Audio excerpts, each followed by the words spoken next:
And we are live. Welcome everyone to another episode of You Know What, Let Me Just Say podcast. I'm your host Ray. With me as always we have Shining Wolf. How you doing, everybody? How y'all doing this Thursday? We Shine on. we have Xavier. Hello, once again. And we have someone new to You Know What, Let Me Just Say podcast. Her name is Cosmos Jones. Hello, everyone. Oh wow, that was great. Would you like to introduce yourself a little bit? So, my name is Cosmosis Jones. I have a lot of opinions and I like to share them. I'm fair, I'm firm, and I'm excited to be here. I'm excited to have you here. So I guess we could just start with the first topic. And there was something I kind of like just found out, but it's been like something talked about all day. And I guess this woman from the UK that was doing a Gears cosplay, and she used what they call blackface, and a lot of and people are in an uproar about it. Xavier, you have a lot of opinions on it, so I wanted you to start first. So, as everyone knows, I'm always the person that is a little different from everyone else, a little avant garde, and I think differently, and I think try to be open minded to a lot of things. I told people that I did not find it racist what she did, and I don't consider what she's doing a true definition of blackface because there is evidence and proof of what blackface really is. And what she did was maybe less than smart, but was not a definition in my book of blackface and being racist. Is more being less than smart because she chose a character of not her race and she decided to change her skin tone, and she did, and I don't care what anyone says, she did a phenomenal job transforming herself into this character. She's unrecognizable and she is identical to him. And I do applaud her for it. But I'm looking at it as just someone doing a character, and I have an appreciation for it. It might be less than smart, but I'm not even looking at it as a racial thing. I'm looking at it like, oh my God, she took the time and the effort to do this, and it's amazing. It's phenomenal. And other people do not agree with that. And I can understand. I can see where they're coming from. But it's a competition, and I'm sure would have won because she had the bald head. She had the six pack. Her arms was like a man sculpted, and she's a petite white woman from France. And it was really phenomenal what she did. And I don't see it as being racist. I see it as possibly less than smart.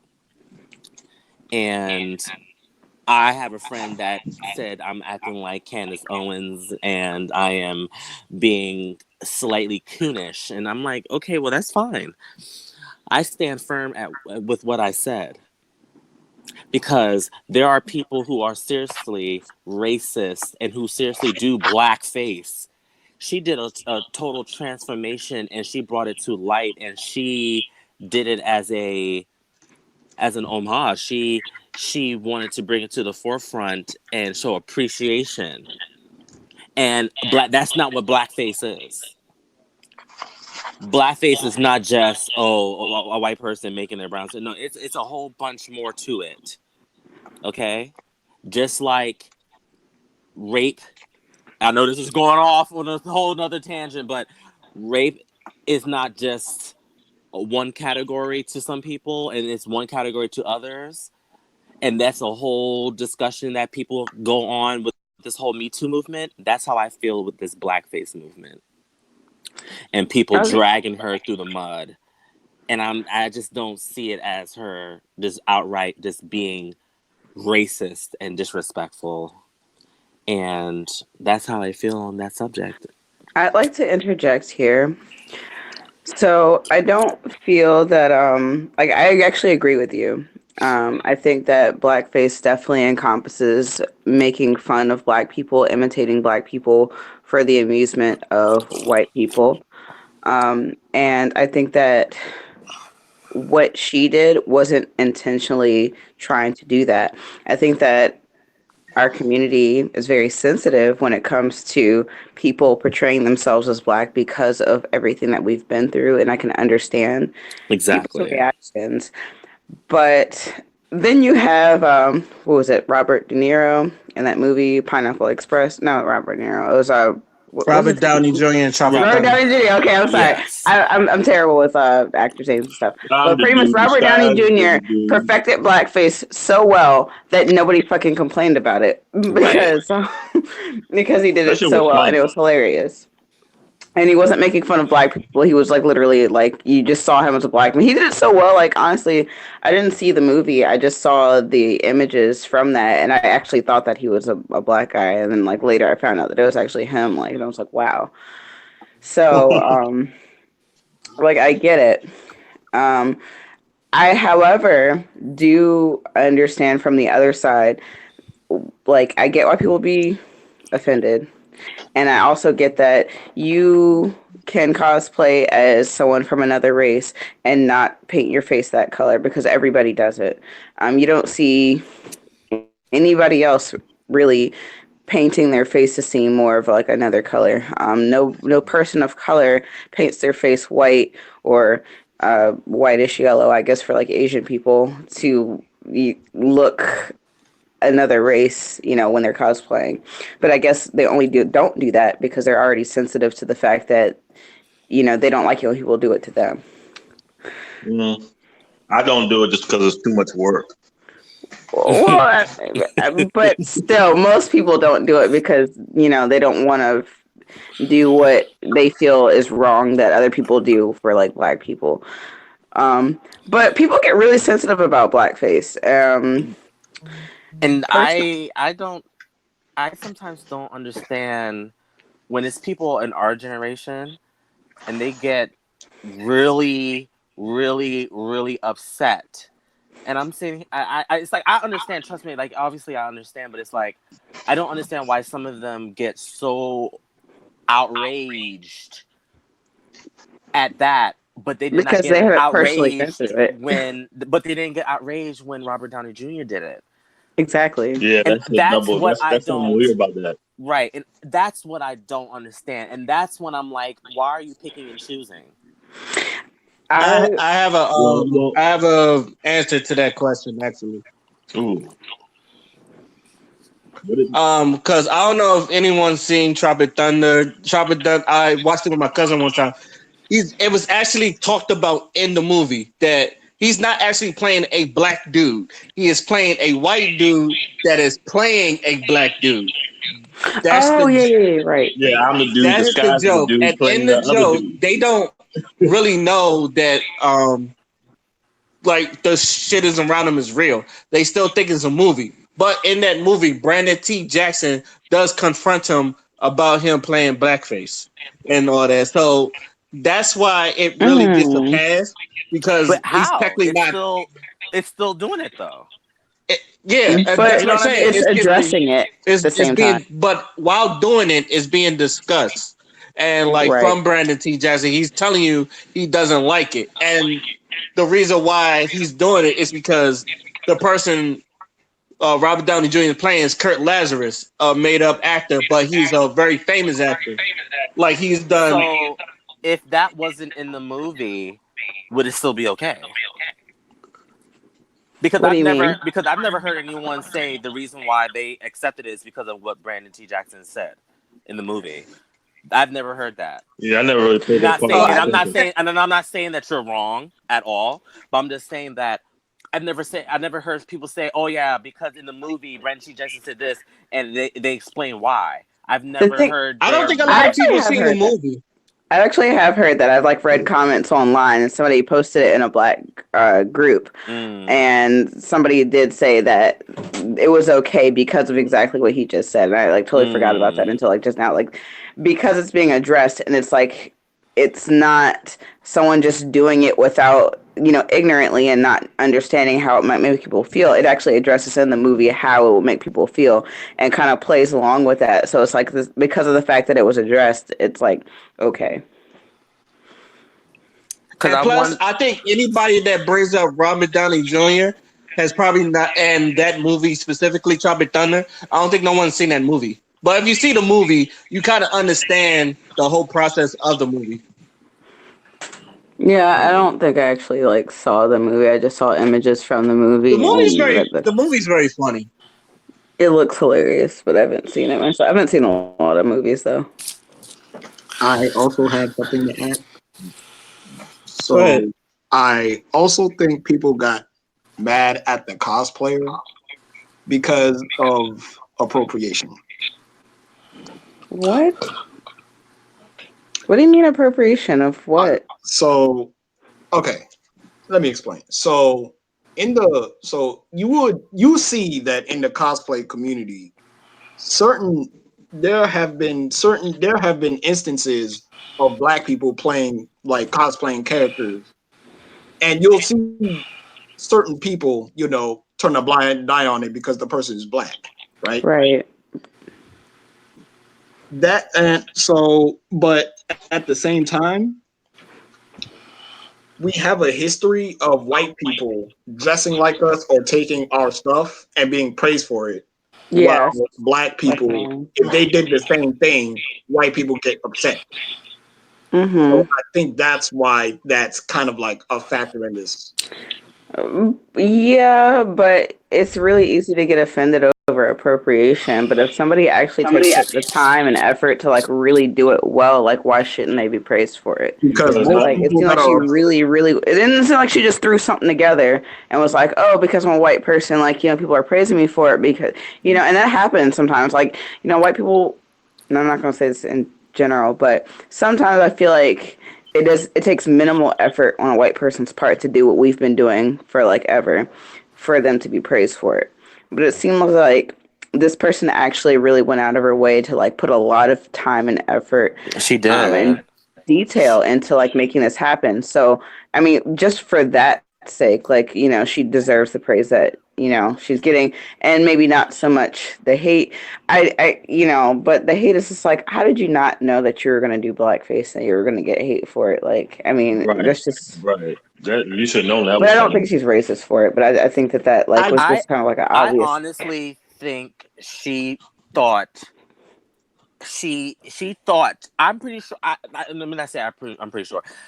I feel like she could have been thinking, "This is risky. This is trivial. I am going to make an issue out of this, but I'm not doing it out of disrespect. I am I am showing appreciation. So maybe I won't be ostracized. I won't be attacked for it because I'm actually showing love and appreciation for this character and I'm bringing it in a positive light." But you know what? It's an Nah, idealistic reality. Like that's not the reality that we live in. So it's like even though you think that it shouldn't be that way, well, we shouldn't have been oppressed for 400 years or more, and still are. And like we shouldn't be appropriated and have everybody else praise for the stuff that we've been doing forever. So it's like, of course, we're gonna have a reaction to that kind of thing, and not to say that it's necessarily right, but it's like you don't see any black cosplayer painting their skin to fit a role that is not that's outside of their complexion. So like I just feel like you need to work within the realms of who you are and like put in the most effort into that cosplay as you can, but like it's not necessary. Like it's really not You necessary, know, especially if you understand like and how the history I behind of what it means to black people. I honestly think black people would change their skin tone if this issue never was a thing. I feel like people would. I Hmm. honestly I think really, people. I think people would change their skin tone, but it's like you can't do it because you know about the blackface, and Nah, you know, I feel like people, if this whole blackface thing never existed, if this racial stuff never existed, I feel like everybody would do that because you're I feel transforming like into another character. Maybe, I but think people never. I think people would honestly, because people like if you want to do a character from. I'm trying to think of a good white character. every white There's character, every something Japanese right that character. has a lot of detail to them, and they tattoos and or whatever to it. I feel like people will do it because they're like, I want to transform myself into another character. I want to be this person. And I think if this stuff never existed, I think everybody would do it. I honestly think because you're not trying to do it out of disrespect. You're like, You I might be love this right. character. I feel like possibly if none of this never ever existed, I think like people probably would. I really do. Yeah. I don't really I do think have a that. question though. I do have she's foreign, right? So how well do foreign people know about American blackface and the history of blackface? A lot of They them Because don't. they A really lot, don't honestly, a Oh, lot of them yeah. because don't. so because there I was feel another like that applies to it as well. Because she probably not. Now, granted, a lot of white people in America don't really know about blackface, and with that, I say go watch the movie Bamboozled by Spike Lee. It will catch you up really fucking quick.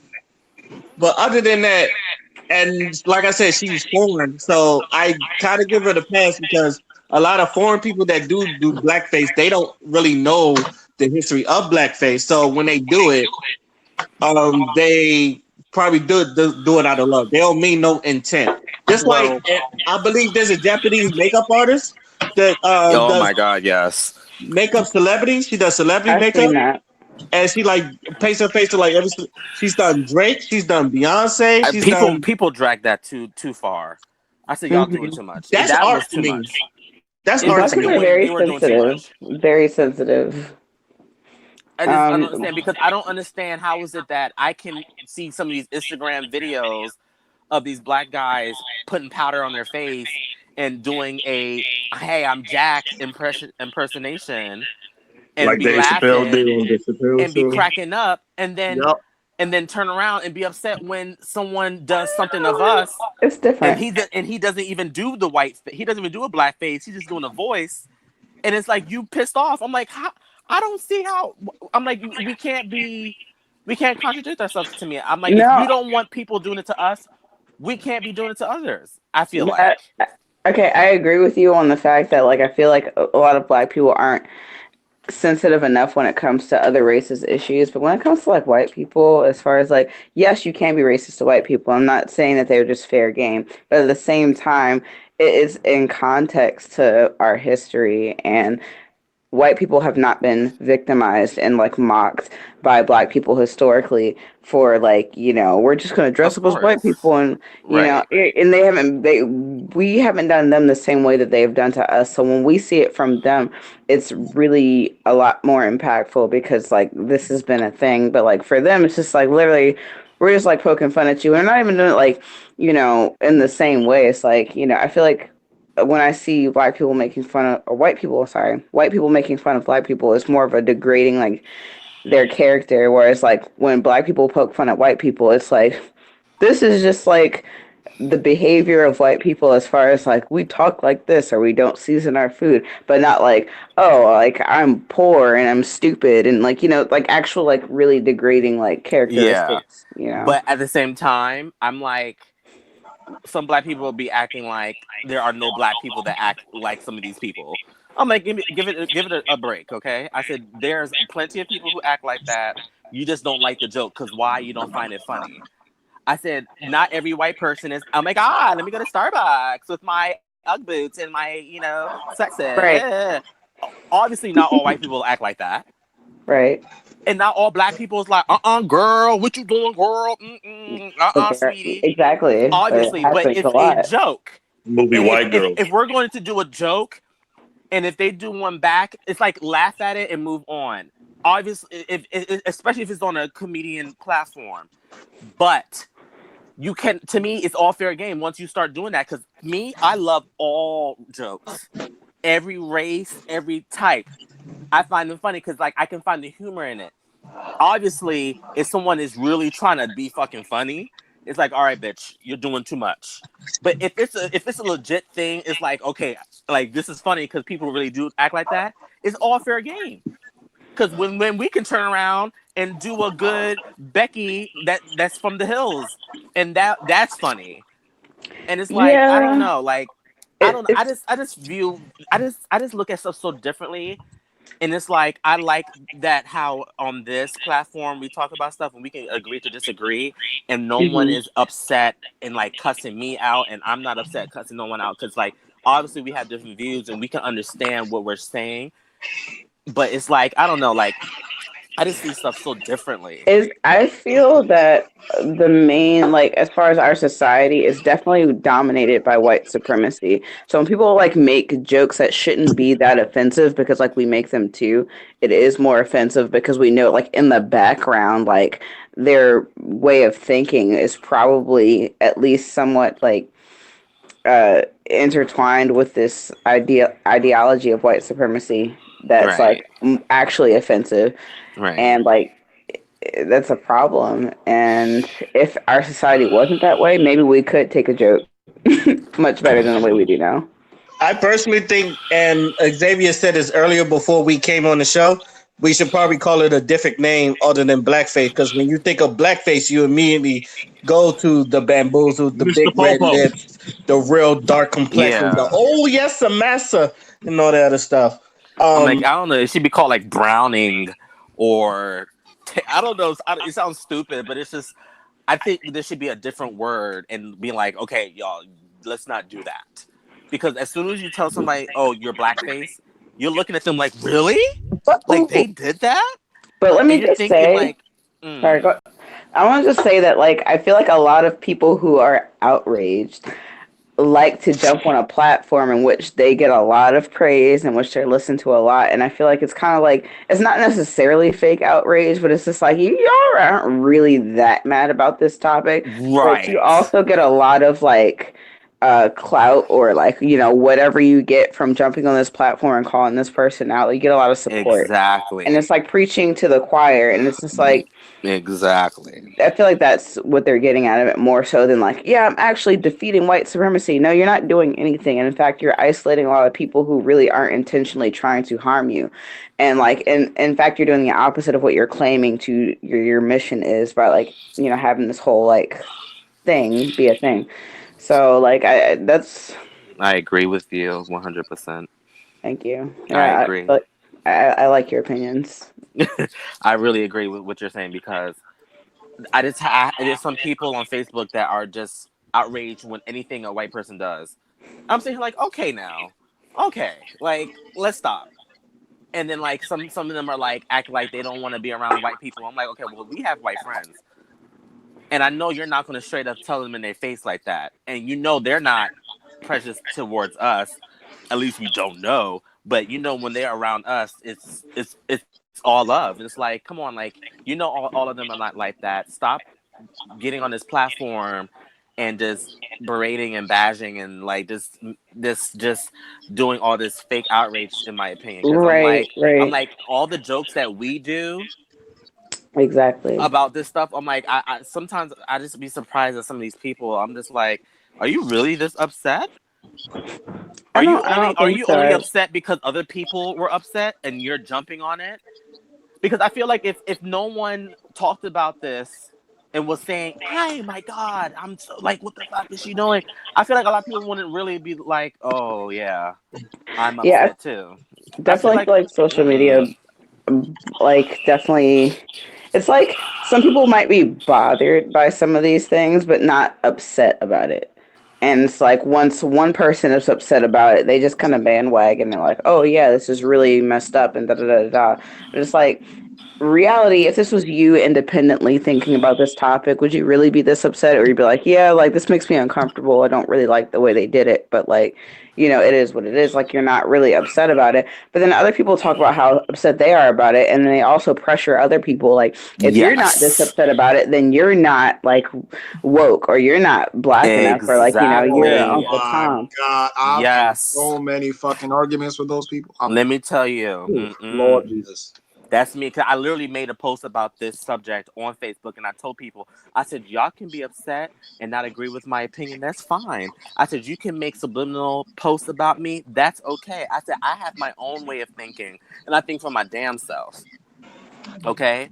I said, I don't give a fuck about what no one has to say. This is how I feel on it. Because I'm just not going to jump on this because I'm black and I'm like, yep, nope, can't do that. I'm not, because I just don't take it that serious.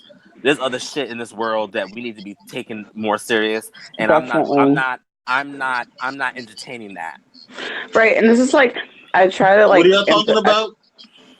oh. um Black outrage at, or really just general liberal outrage at things that are maybe somewhat troublesome, but really not to the degree that people are pushing it on social media. Mm, okay. Some white woman cosplayed a black Oh, I male know. character on I Disney. shared it Okay. to the thing. um Phil, can you do me a favor? Could you like write your name on the panel so people I can know who can't. you I'm are? on my phone. You can do it. You can do it on your phone. Press the blue box on, or the blue circle on the right, no, left hand side, sorry. I'm not even It's gonna like lie to you. When I saw that story about the cosplayer, I straight up ignored it because I was like, all right, whatever. Yeah. So, and like I also want to push people's buttons and say, well, since you're so outraged about this and you're so full of Black Power, are you going to go see the Harriet Tubman movie like you did Black Panther? Since you're going so full Black Power at this moment. And people was mad at that movie because they was mad at the fact that the actor that was playing her was a Nigerian. Oh wow. Mm. People Uh, be mad at everything. that and she had a history of like talking down about Black Americans too. Oh wait, who's the A lot of actress people name? talk down about Americans. Period. Who's the actress name? Let me check. Let me recheck. I'm sorry, but like, I mean, there's a few people in Hollywood, or at least celebrities, or at least one person in particular, who is really like claims to be about Black Power and wokeness and stuff, but then also when Black people get on her and like start joning on her and shit, like she gets like really like anti-Black, and I'm just like, if that's her, like I'm definitely like I'll So see the movie Amanda maybe. Steele. Oh no, that's Azealia Banks. No, she's horrible. Oh, her. God. Oh, me and Xavier had many talks about Azalea Banks. So I can't stand her. Anyway, I'm gonna see the movie, but I'm also gonna say that I know this is not like a official topic of this conversation, but I'm tired of seeing Girl, please say black. it. Please say it. I'm just tired of go ahead, say it, like say it. slave movies. Like I'm tired of seeing our Yeah, hold on. being tortured on screen. Like I get it, we were slaves. Like I have taken a lot of time to really study our history, like on a deep level, and it's just like I feel like you're kind of just like waving this kind of like this is the blackest movie you'll ever see kind of carrot in black people's faces to kind of like get them to come out and see it. And it's just like this is the same shit as like the Tyler Perry movies. This is the same like, oh, this is, this person rising from like the ghetto to like make a better life for themselves kind of movies. Like, you know, I'm not gonna see it because I'm trying to support black people, but come on, can we do something a little different? Like that's why I was really excited for Black Panther, because like it showed, and I know it wasn't directed by like a black person, but at the same time it showed like actually it a lot. was. Oh, it was. Yeah, it was. It was Okay. directed by the same dude who did Creed, Ryan Coogler. Oh, okay. Well, I'm that was my ignorance, and I'm glad that you informed me. But I know that a lot of people were Oh, upset because it wasn't written by a black person. That's what I read. But Stan Lee's like No, probably no, one of the most what Wow. was? problematic writers. You said Stanley was what? Stan Lee was probably one of the more progressive writers of his time. Yeah, he was. Okay. But Yeah. yeah, that's what they was upset about because the character in general wasn't written by a black person. But that's Okay. okay. I mean, but Black Yeah, Panther is from the comics, and right. if But I'm actually if a even black more impressed person that it was written. didn't make that, I mean, come on now. Only the people who's upset are the people who didn't read his comics. Yeah, Being pretty Right. quite much. honest. And that it was being produced and made by Disney. They was upset about that too. Well, who the hell is gonna fund that damn movie? I was I'm about to saying say, do they got the Nobody. money to fund the That joint movie? expensive Shit, as fuck. that movie was expensive as hell. So Mhm. I think To this is kind of a great Well, segue. piggyback on what she said, I'm really tired of nothing but either slave movies, Hmm. okay, struggling coming out Mhm. the hood, fatherless movies. I'm tired of it. I'm ready for That make three of us. black families that come from a good background. Because there are legit black families that come from that have legacies. Right. Not Middle only and class not or on upper and class not black even families. only HBCUs like what Harvard, what like Oxford, black families that have been going and going and going there for centuries, and it's like can we write about that? Can we have a little black girl who finds a dragon egg in her backyard and like goes on a whimsical adventure like through the past and like just really like epic stuff that happens to Yes, little white kids in movies all the time but yes. never happens to us. Like that's the kind of movie what that I about want to that see. one? What about And that one Ava family to DuVernay be did? all black too, not like oh there's a black dad and a white mom. Like I just want like Oh, I hate that Oh, shit. never Oh, mind then. Never mind. I hate that shit.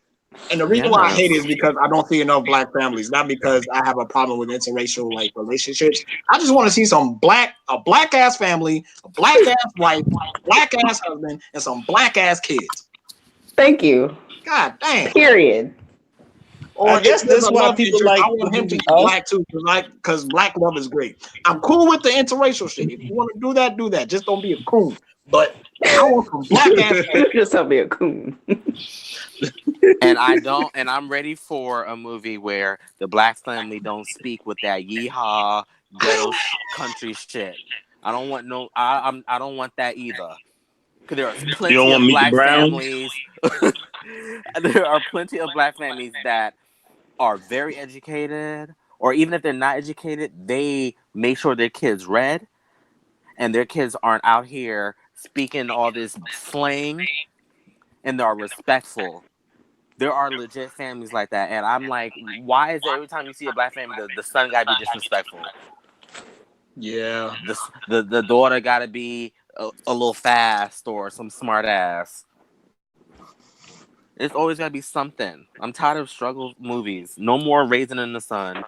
No more Tyler Perry movies. Okay. No more abuse. No shit. Shit, I would like to see something like Step Brothers, but like the black version of Step Brothers. I feel like a lot of white people make those movies and people Meet love the them. Fockers. Shit. Yes, it's like we don't really have a black version of that, and if we do, it's kind of low budget. And every time you talk about movies like that, here go other black people legit saying there ain't no black people like that. That's that white people shit.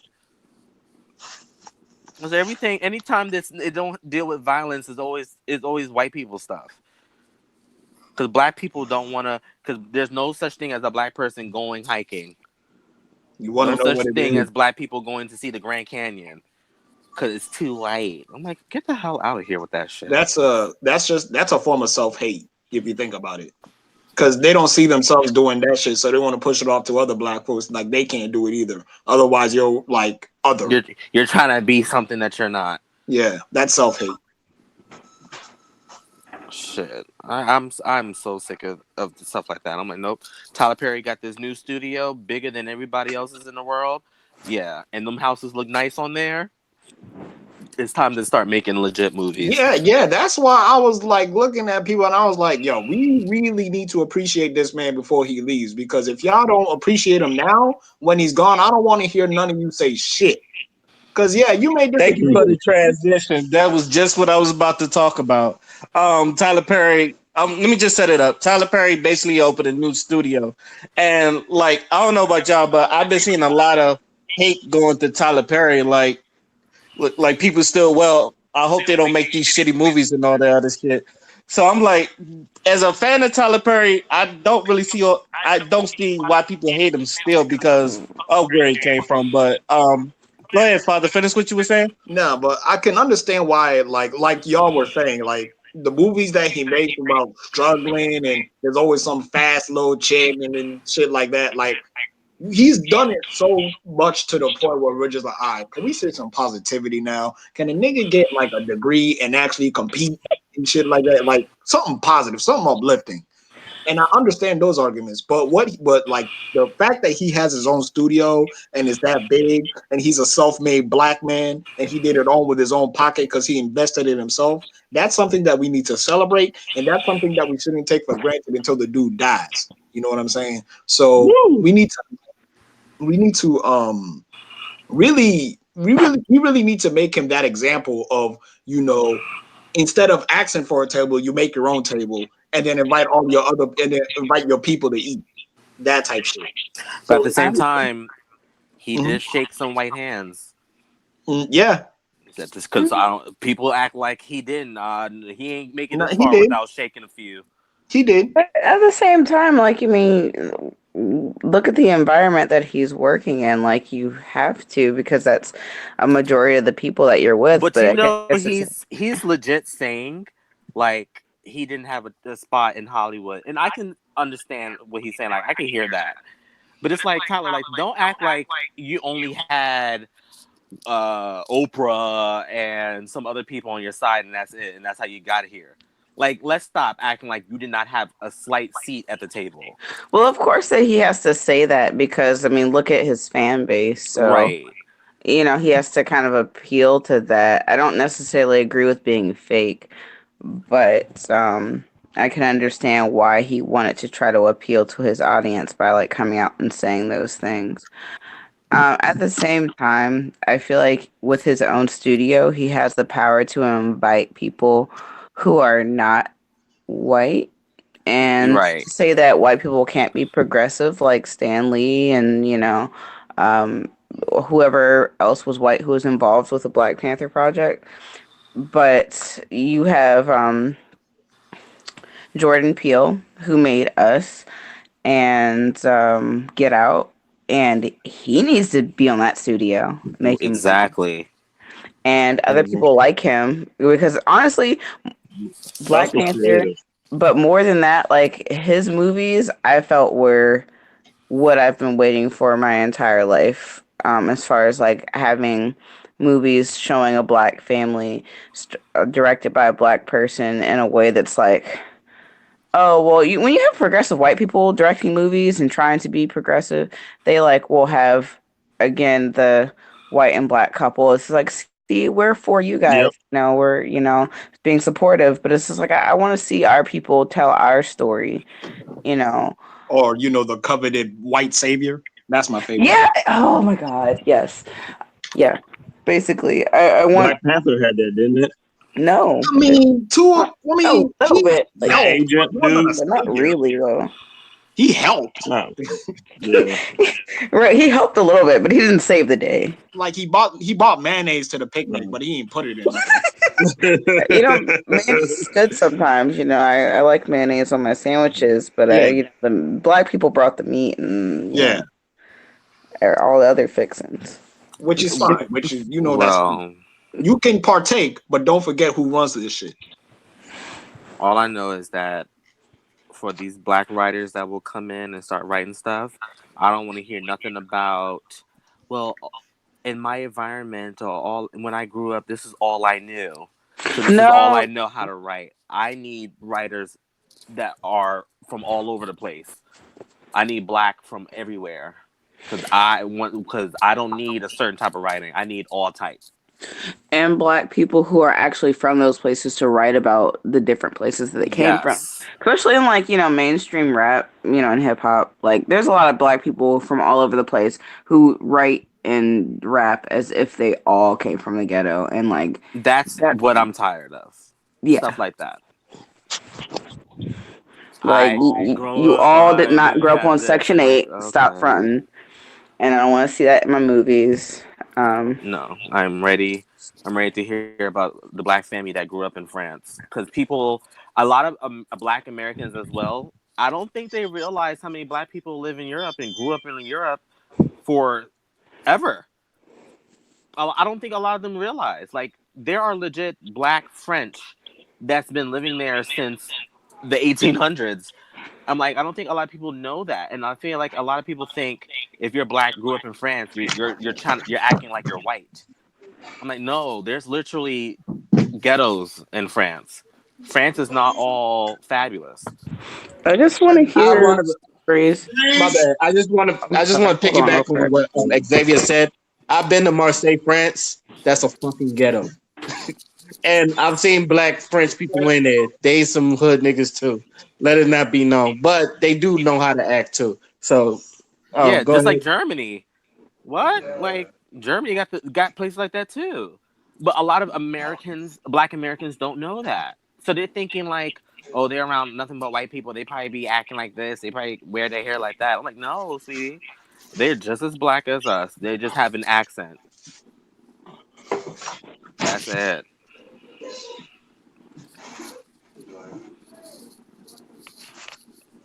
Shoot.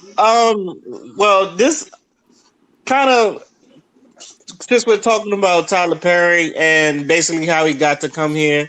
Um, I guess I have two questions for y'all. One, how do y'all feel about Tyler Perry's movie in general, and how do y'all feel about him being in the dress and the whole him trying to what's the word I'm saying, emasculate the black man or something like that? How do y'all feel about that Um, stigma that Tyler I Perry don't gets want to put take away on this one. Now, as far as how I feel about Tyler Perry's movies in on an individual level, his movies they was cool the first couple of times. They was all kind of funny, but after a while, it was like the same old thing. Joe, church, oh, drama, family drama, someone sleeping with somebody's husband. It was like the same old thing Somebody done got almost AIDS. every movie. Somebody what? Somebody always done got some type of AIDS or some shit. This is always the same old type of story. They're not even real. To me, they're not really real. But they're funny, and they fulfill their purpose of being funny and being like uh, hood humor. It's good hood humor, but it ain't nothing special though. And when that's the only kind of thing you project to the world, I feel like that's the perception that other races are going to have of us. I'm like, no, Right. you have the Exactly. control now to really show people no, black people are not only like this. And Because that's it's another funny. point too. It's funny. Tyler Perry said he's a fan of science fiction. So I'm hoping now that he has this big studio that he will actually partake in some of what he says is one of his favorite genres is science fiction. He was in Ninja Turtles as a Baxter Stockman, and he was also a judge on Star Trek. So I'm hoping that he tries something new and don't do the same coonery type of movies. I think that's why he killed off Medea. Because I've been saying this for the longest. Because, like you said, he's been in other movies and where he doesn't have to be in the dress, he plays himself. He really wants to. I always said too. I think he wants to show people he can really act, not to just be a woman in a dress. Even though that got him to where he is, I don't think he wants to be Yeah, regulated in that. I've always said that. I'm pretty sure he hated being in that dress more than people hated seeing him in that dress.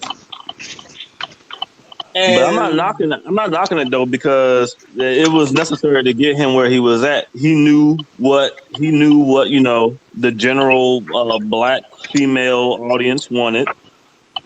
So he fed on that, got his money up, and now he got his own studio, and hopefully he does better and more diverse things with it. Whose blinker is yeah. on? Oh, that's Tony. You got anything to say, Tony? Because I know you wanted to say something.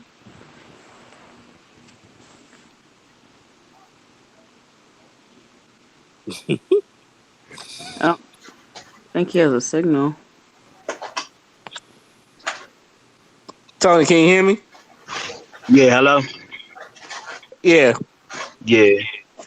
Oh nah, man. I was just listening, y'all, but y'all passed so much stuff that it's kind of like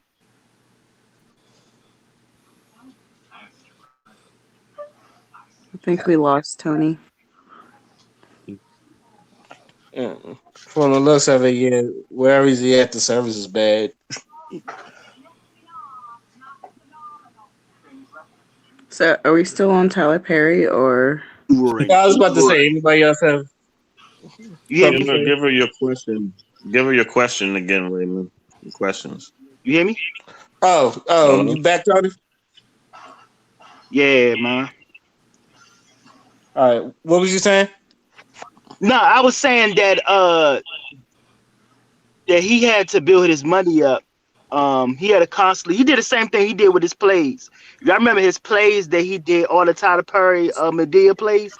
He constantly he constantly did them over and over and over again to build his money up. And he did the same thing with the movies. With the movies, constantly build it. Hold on. He constantly built his movies up over and over and over and over again to build his money up to do the studio. And I think that's why he had to show Hollywood how much money he can make doing that stuff like that. So hopefully, like with the big studio and hiring all the people, and I think that he will probably come out with better movies. Um, it's a lot of black movies that don't just have like the typical your mother's crackhead, your mother on drugs, your sister fast, your dude, your brother, the type of man not in the house, the dude's a gangster. It's just that it don't sell. A lot of people come out with movies like that overseas. It just don't sell, and a lot of people don't want to put movies out there because you'll lose money. They want to cater to what sells, and actually, it is our mind thing that sells. Hood sells. The gangster rap sells. Mm, We gotta change. We gotta change the whole thing of what we want to see by showing or going to movies that's different other than the hood movies for that to change. But a lot of people not gonna do it because they stuck into the realm of the hood where they don't want to see other stuff they don't know nothing about. You know what I'm saying? When I was in the military, I knew nothing. I only knew about black TV shows, and then I started looking at other stuff because I was introduced to stuff like that. But a lot of people in the hood don't know that. They don't know about nice race and the nice white people because they only know what they know in the hood. They only know about the racist white people that be downtown or on the subway. So of course their whole outcome as far as movies and white people is not going to change until their mindset going to change. So that's something that's going to be really hard. right. And And then I'm saying because I'm at work right now, so they know I'm driving and shit. So I just pity back in and whatever. The movie that came out on Netflix, Raising Dion. uh Dion. That's another movie where the black person, the father, he get killed. You know what I'm saying? By he got killed doing his job. That's a kind of a movie that's kind of different, but a lot of people don't talk about that. You know what I'm saying? If Future come out with a movie or a hood movie, that'd be thing that people be looking at. It's a lot of overseas horror movies. It's a lot of overseas futuristic movies that involves a lot of black people. It just don't sell here. I'm Right. done. So I would say that Black Panther, I feel like, did as well as it did because a lot of black people also, in the hood, also were interested in like Marvel movies because it's across the board. Like everybody loves superhero movies. So it kind of like cross platforms when I feel like, you know, it was introduced as like the blackest movie of the year and everybody was interested in it. But then you have shows like Black Mirror and Black Mirror is nice. Black Mirror is nice. the latest season that came out.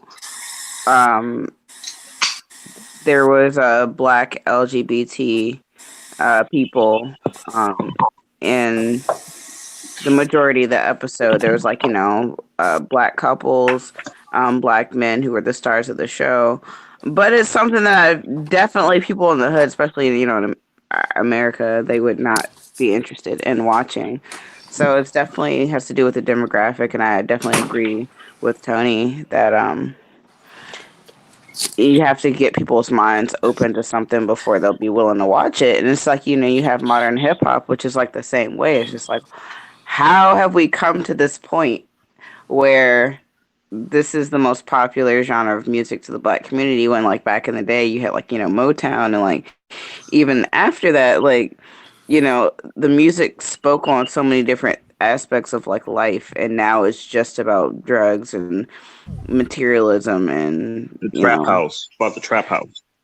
it's just about a lot of fucking ratchet shit, and it's like this isn't all of what the black community is these days, but it only appeals to a certain demographic of black people. But there is much more than that. But it's what sells because even black people from suburban areas listen to that music too. You know. So I want to say two things. It's like I want to say a lot of things because y'all were just saying such great stuff. I find that people, of a lot of black people, like I don't want to say just in the hood, but like more the urban areas, they are open, but because of who they're around and who they think is going to judge them or they're going to crack on them, they won't admit to liking something and or watching something because it's like, why you watching two faggots kiss on that show, nigga? Would you like that shit? And it's like, no, the show was just good. The story writing was good, and I find a lot of guys would watch stuff like that, but it's like they will never tell their friends because of the stigma of that whole hood life. Because there's a lot of people who watched that Black Mirror episode and had so much to say about it. But I'm like, but you sat there and watched it though. Striking Vipers was funny. Yeah, like I'm like, y'all watched it and y'all know it. Y'all probably weren't even that disturbed. Why? Because you watched the entire thing. I laughed. I thought that episode was hilarious. Yeah, and it wasn't even like that bad. The way how some people was going on Twitter. And the whole thing with music, someone made a post and it was a black guy, and the way how everyone jumped on him, it was like slightly funny because it's like, damn, like y'all can't even admit it. Like they were like, he said something about why is it that black people in this day and age only listen to really one genre of music, and then everything else they're calling it white, or they're calling it, they just act like it's not good. And everybody was just like trying to say, "Oh, it's not all black people. Black people made this genre of music." But he's like, "Okay, but y'all don't support it the same way that you do hip hop, seriously, and Yeah, slightly R&B." He's like, "Y'all don't do that because there are black artists that are in rock and that are in metal and stuff like that." I said, "But like he said, honestly, they're not supported by every black person like that." The same way as someone in hip hop. Oh, another reason for that, I feel like, is because a lot of those black artists aren't promoted, and a lot of the platforms that they're involved in are mostly white. And there's a lot of indie music out, or like music where it's just like, this sounds like old black music that's being revived by white people. But then there's also black people in that genre who are not being recognized. Like a lot of like even hip hop and rap. There's like a lot of white artists who are being like promoted on like YouTube and SoundCloud and like whatever. But it's like black people are doing the same thing, but their names are what's popping up when you like search this genre. So it's just like, Mm, it's like it's kind of like the whole system of white supremacy like thing. Also like raising up these white people who are doing what we're doing and not supporting us. So it's just like they get recognized. It's like this one dude named Hobo Johnson, who's a rap, not even really rap, but like um, maybe free verse artist who like has like a poetic thing with his music, and a lot of white people were like, "Man, this is the best rap person. Like, this is the best rap artist out here right now." And then you have like a lot of black people who listen to like underground hip hop.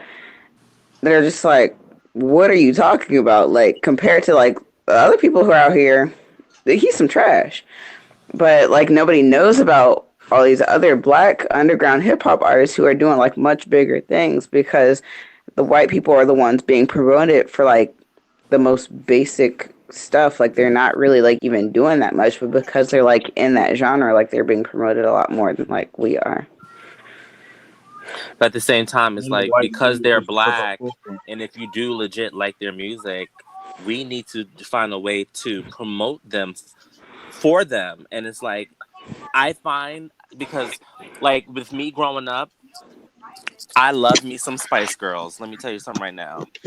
And growing up, a lot of my black friends was acting like they didn't like the Spice Girls, and come to find out years later, they were like, "Oh, I had their CD," or "Oh yeah, I used to like some of those songs," or "I watched the movie." And I'm sitting here like, "So why didn't you say anything when people used to be making fun of me?"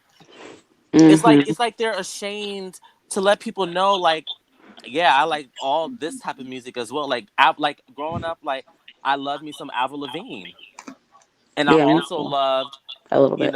Beyonce and Aaliyah. Like, but I loved Avril Lavigne a lot. Her first album, and like, what I used to be taunted for singing her songs with my friends at recess or whatever, because it's like, oh, you listen to that white people grungy stuff, blah blah blah, and it's like all of a sudden now I'm seeing some black people like singing their songs. I'm seeing like, mm, you used to be making fun of me for that kind of stuff, but Right. okay, It's socially acceptable now, but you know. it's like, but I feel like it's the whole system of white supremacy is the reason behind why people have the attitudes that they have, because it's like black people should be promoting this kind of stuff at the time, but then at the same time we don't feel accepted in those spaces. So who are we to like promote that when we feel like at the same time, like I loved metal when I was younger, but I would go to metal shows and I feel like people would kind of question my involvement in that space like more critically than they would anybody who was like white there, because it's like, what do you really know about this genre? And like, I don't know, like I would get scoffed at sometimes, and like, people wouldn't really talk to me, and I didn't really feel like accepted in that space. And it's like, but then to go out and like proclaim to be a fan of it, it's just like, why would you want to be a fan of like that when, you know, it's like you're almost not accepted by both communities. And then also, like the platforms that these artists are being promoted on are owned by white people, and they're not promoting us. So it's like a lot of black people feel like, well, why should we promote them when they already have like the means to be like, gain whatever fame or whatever through their own means. So it's like, black people writing them. It's just like it just feels like it being an Uncle Tom, but it's not really, because black people like all different types of things, and it should be okay to do that because, like, black Exactly. people are not all hip hop or like Mm, all rap or, you Exactly. know, mm. we're multifaceted, diverse people, but then we also like to categorize ourselves and lump ourselves into one category, Exactly. Mm. but that's Like not who we honestly, You if also you got love music, you. you love music. That's it. I know And that's right. if when But you love you music, also you gotta. love all. Like Well, let me not say all, because I don't really like country like that. There's like maybe two songs I like from country, but literally, even if I don't even understand the language, I just the beat and the flow of the song, like I love it. Like if So you look at like My Spotify has everything, Japanese everything, and it's music. just like that's one thing I hate. Like like damn, like if you just love music, you just love music and support what you want to support and listen to what you want to listen. And I just hate that people categorize themselves and say, oh yeah, you should only like this or you should only listen to that. Like no, like it's just music. What Jones was saying earlier about the white supremacy, you got to think of it like this. You got to think about it like the greatest rapper right now. Everybody keeps saying it's Eminem, right? Because he's standing out because he's white and he's unique. And you have all these other rappers. You have all these other rappers that been doing stuff more in a positive way, been saying stuff, and being that he's white, he stand out and how he rap. They say that he's number one. Then you also got to think about what you listen to the radio. You have all these, and I listen to a lot of different music, but I love R&B, and R&B is not really spread like it used to be back in the days. Like the love making, the singing and all that. It's not promoted like it But is right but now. But who's then you really also singing like gotta that anymore though? Like I feel like no, no one's really singing nobody true don't R sing and it. But B. you gotta think about this when you turn on the radio, you hear these songs like this is the best song that is on the radio. Right, This is really and what they do, right. they play it over and over and over and over. Then you realize you start singing and you're like, oh my gosh, it got me. It really got me. This stupid song, you know what I'm saying? And it's like it's the white supremacy. It's whoever's in charge of that label or Exactly. that group that's doing that, that's picking that songs. We came from the time where we didn't have Spotify, we didn't have YouTube, we didn't have these streaming services. When the album dropped, back in the days, those the albums that they choose that was the best. And now it's coming to where we choose was the best as far as what's online that sells, that stands out more, but still it still comes to the point that the white supremacy, they choose what's good, they choose what you wearing. Also, these skinny jeans, John, I keep telling you, every podcast.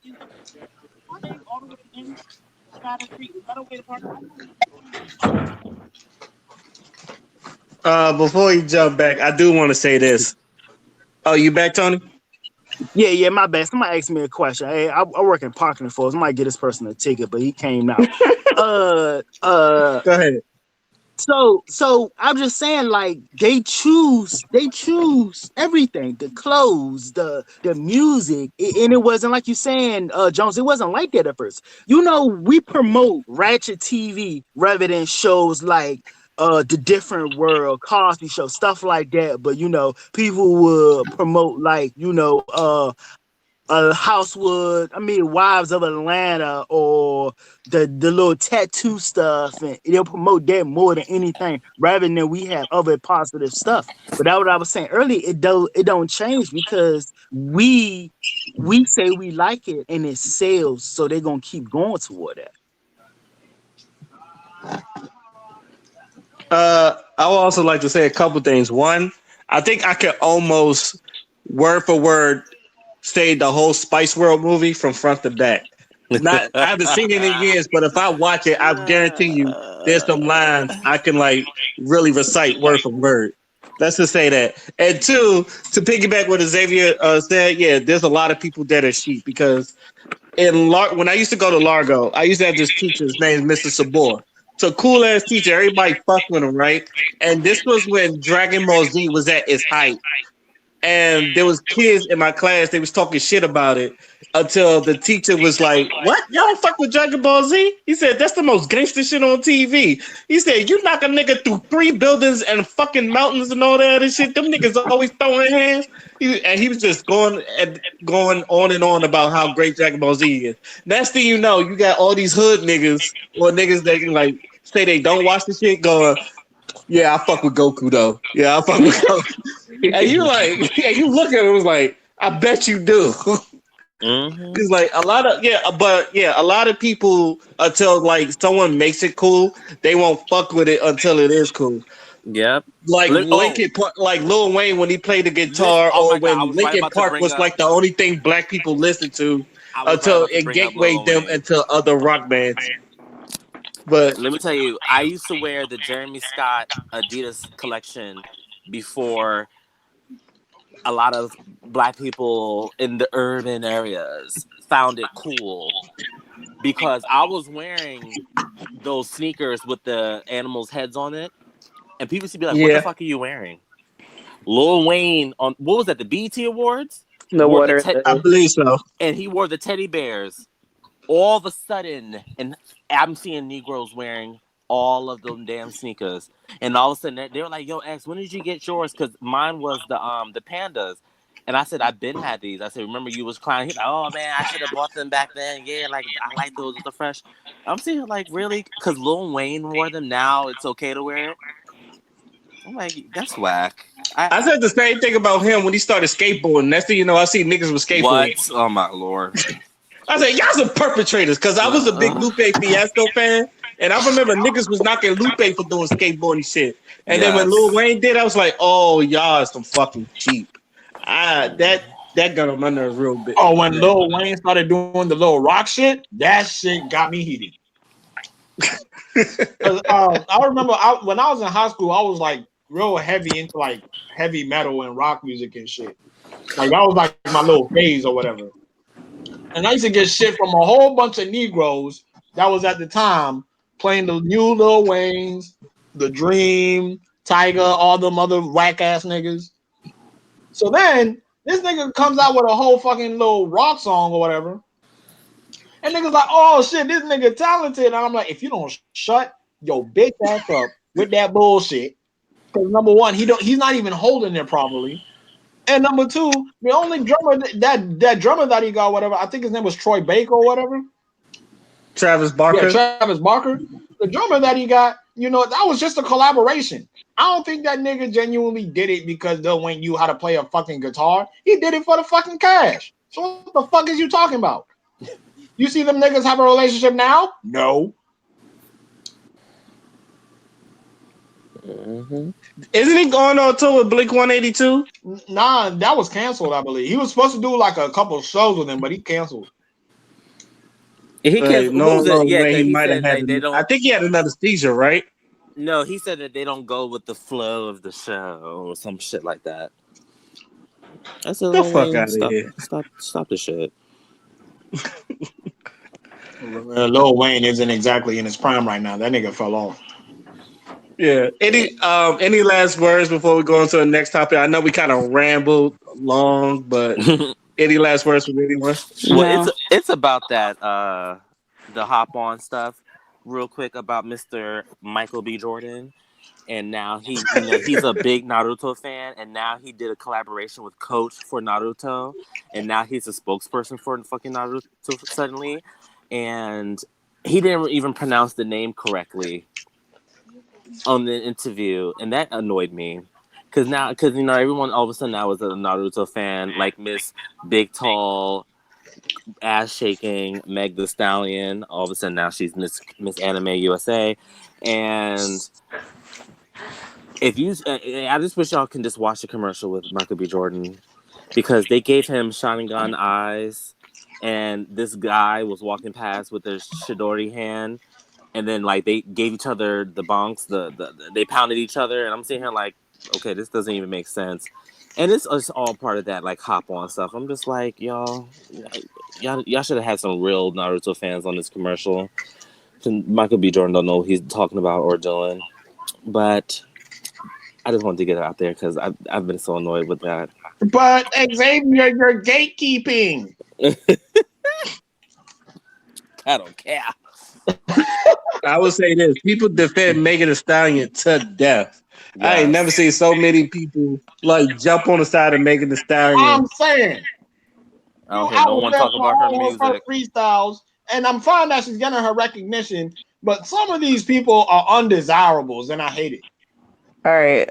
I think we should maybe segue into the next topic. Yeah. the next topic, and you, Cosmosis Jones, and both Father, y'all wanted to talking about the mental health because Joker came out, and I know that's getting a lot of buzz. And both y'all wanted to talk about basically the mental health that's going on in America. Am I right? Yes, Yup. Okay, so who wants to start first? You can. I'll start. Yeah, you can start. Okay, so I guess in reference to the Joker movie, um, who has seen the movie? I have not. I have not, but go ahead, keep going. Okay, so I just don't want to give any spoilers. So, definitely the movie was the center theme was mental health, and in America, I feel like we have a big problem with addressing mental health issues. Um, so the topic about that was how did we get here? Why are there so many people being diagnosed with mental health issues than ever before? What are we doing about it, and how can we do better? So first and foremost, um, obviously this country is not in a very good place when it comes to mental health. A lot of people are being diagnosed with anxiety and depression, and bipolar disorder, and a lot of different things that I feel is a result of the culture of this country as far as um, mainstream media is causing a lot of anxiety and depression when it comes to people and how they view themselves. Social media definitely has a big hand in that. Um, I think capitalism itself, the actual very foundation of how we make our money and, how we expect ourselves to fit into this system causes a lot of anxiety. And not only because of the economy is very bad right now, a lot of people are going into debt trying to fit into their roles in this economy, but then also the fact that we are valued by how much capital we own or like how much wealth that we own, and I don't think that that's how a human being should be valued. So there's just a lot of different things about our society. I think it's very shallow. It's based on making money and not really about what it means to be in harmony with how people naturally are and how we interact with each other. There's a lot less attention on how we get along with each other, but rather how we get over on each other so that we can make the most money. Someone's breathing really hard into the mic right now. Um, anyway, so yeah, I think that we have a mental health crisis going on right now, and I think it's because of a lot of different factors in American society. And I don't think we're doing enough about addressing those issues. And the major part of that is because we have a healthcare system that is not adequate. We don't, and our economy is bad, so most of us can't pay for the services that we need to make ourselves better from the society that is killing us in the first place. And as far as like the services that are already supposed to be granted to us in school, like, counseling, school counselors and stuff like that, I happen to work in the field of education and see firsthand that students are not being treated the way that they're supposed to as far as school counselors. Like when I was in school, I actually saw a counselor pretty often. They were awesome. They did a really great job of what they did. But nowadays, working in a school, the school counselors' jobs have been reassigned to administering tests, which doesn't make sense. That has nothing to do with counseling students. It's just we need somebody to administer these standardized tests. School counselor, you're not doing anything. You administer these tests and go around to classroom and help do these things, but they're actually very much needed to help these students cope with the day-to-day life of all of the hard work that they have to do and the social relationships that they're struggling to, deal with, especially if they're one of the outsiders or outliers and weirdos who get shitted on all the time and don't have anybody to turn to. The school counselor is supposed to be there for them. And they're not because they don't have time because of all these new standardized tests that they're required to administer. So then you have all these school shootings that are happening. Um, and part of that is the fact that these people don't feel like they have anything left. Like their existence is so miserable and they're so angry and they don't have any help with the psychological issues that they have. Maybe not just from school, but from like maybe home life and then school compounded on top of that. So it's just a lot of different things. I just really don't feel like we're doing enough, and I feel like the society as a whole is like creating the perfect recipe for people with mental health issues to act out in ways that are really dangerous for everyone. So we throw just like in the Joker movie. You throw in. God, I don't want to spoil it. Okay, let me rephrase that, but in this country, we have a lot of guns, and then we also have a lot of people with mental health issues, and then no viable way to deal with those issues. So, what do you get? You know, catastrophes and disasters, and Columbine, which is old. I know I'm telling my age here, but like Sandy Hook, the Walmart shooting, and what was it, Texas or something? So, if anybody wants to jump in on like, I guess why America is so bad with mental health issues and like what's causing all these people to have these issues and what we could be doing to better serve those people who are being underserved. You Joker want to jump movie in, was Father? good. Oh, Um, Tony, go ahead, Tony. oh, go Joker ahead. movie was good. If you ever see it, it explains a lot from the beginning. A lot of that health, I think it is a lot of racial stuff that's going on and a lot of class abusement going on. You got this thing where if you're not rich or you don't have this certain look, then you're not a good person or you're not the person that you need to be around with. And a lot of people get bullied because of that. If you're not a certain class or you don't look a certain way. And a lot of the people that's in the school, they see it, but they don't do nothing about it. You gotta think Mm-hmm. about it. If I got bullied since I was in elementary and so on and so on, teachers see that stuff, but teachers was like, teachers, that's another thing too. A lot of teachers don't get paid the money they deserve from the stuff they doing. So a lot of them feel like I need to do the least amount. And a lot of that stuff put a toll on the kids when they see stuff like that. Um it could go over to another subject, but yeah, that's what I feel about it right now. I mean, that's the same subject basically because I'm a teacher. I'm taking a break right now so that I can go back to school full time and finish my degree. But I mean, I would see bullying stuff. I would do my best to address it, but there's only but so much time that you can take out of a very, very busy schedule to address those issues. I would try to see them after class on my lunch break or whatever, but like, still, it's not an issue that can be resolved in 30 minutes.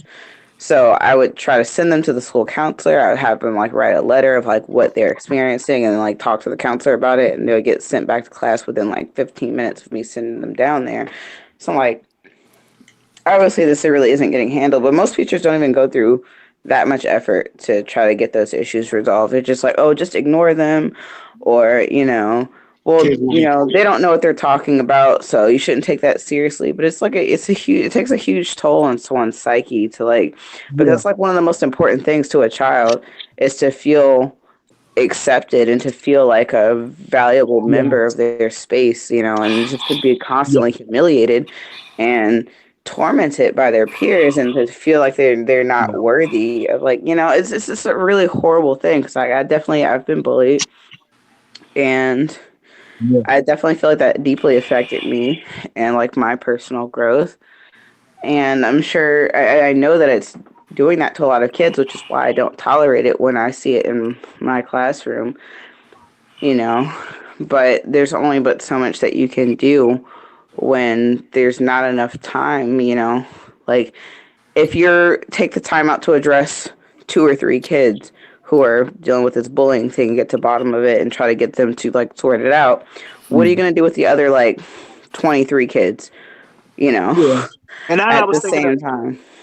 And that's what I was saying too about teachers not getting paid a lot because you have this window where you gotta prepare for your day, you gotta set your assignments up, you gotta deal with the students. And how I grew up, a lot of the parents, a lot of the teachers was like my second parents. They always look out for me. You always have that few teachers in the school that went over and beyond, that did a lot of stuff for you. And that was one who was your favorite teacher, but you got to think about it. All the teachers will see something and stop it. I think a lot of stuff will be minimized, but a lot of people feeling like, like I said, like I'm doing the bare minimum. I'm tired. You get your first hump when you get your first hump. You see when you join the military, you get this thing. You like, oh my gosh, I want to be a good soldier. Yeah, yeah, yeah, yeah. I'm gonna do this. I'm gonna do that. Then after like 2 years, or not even 2 years, like a couple of months, you like, man, fuck this shit, man. You staying late all the time.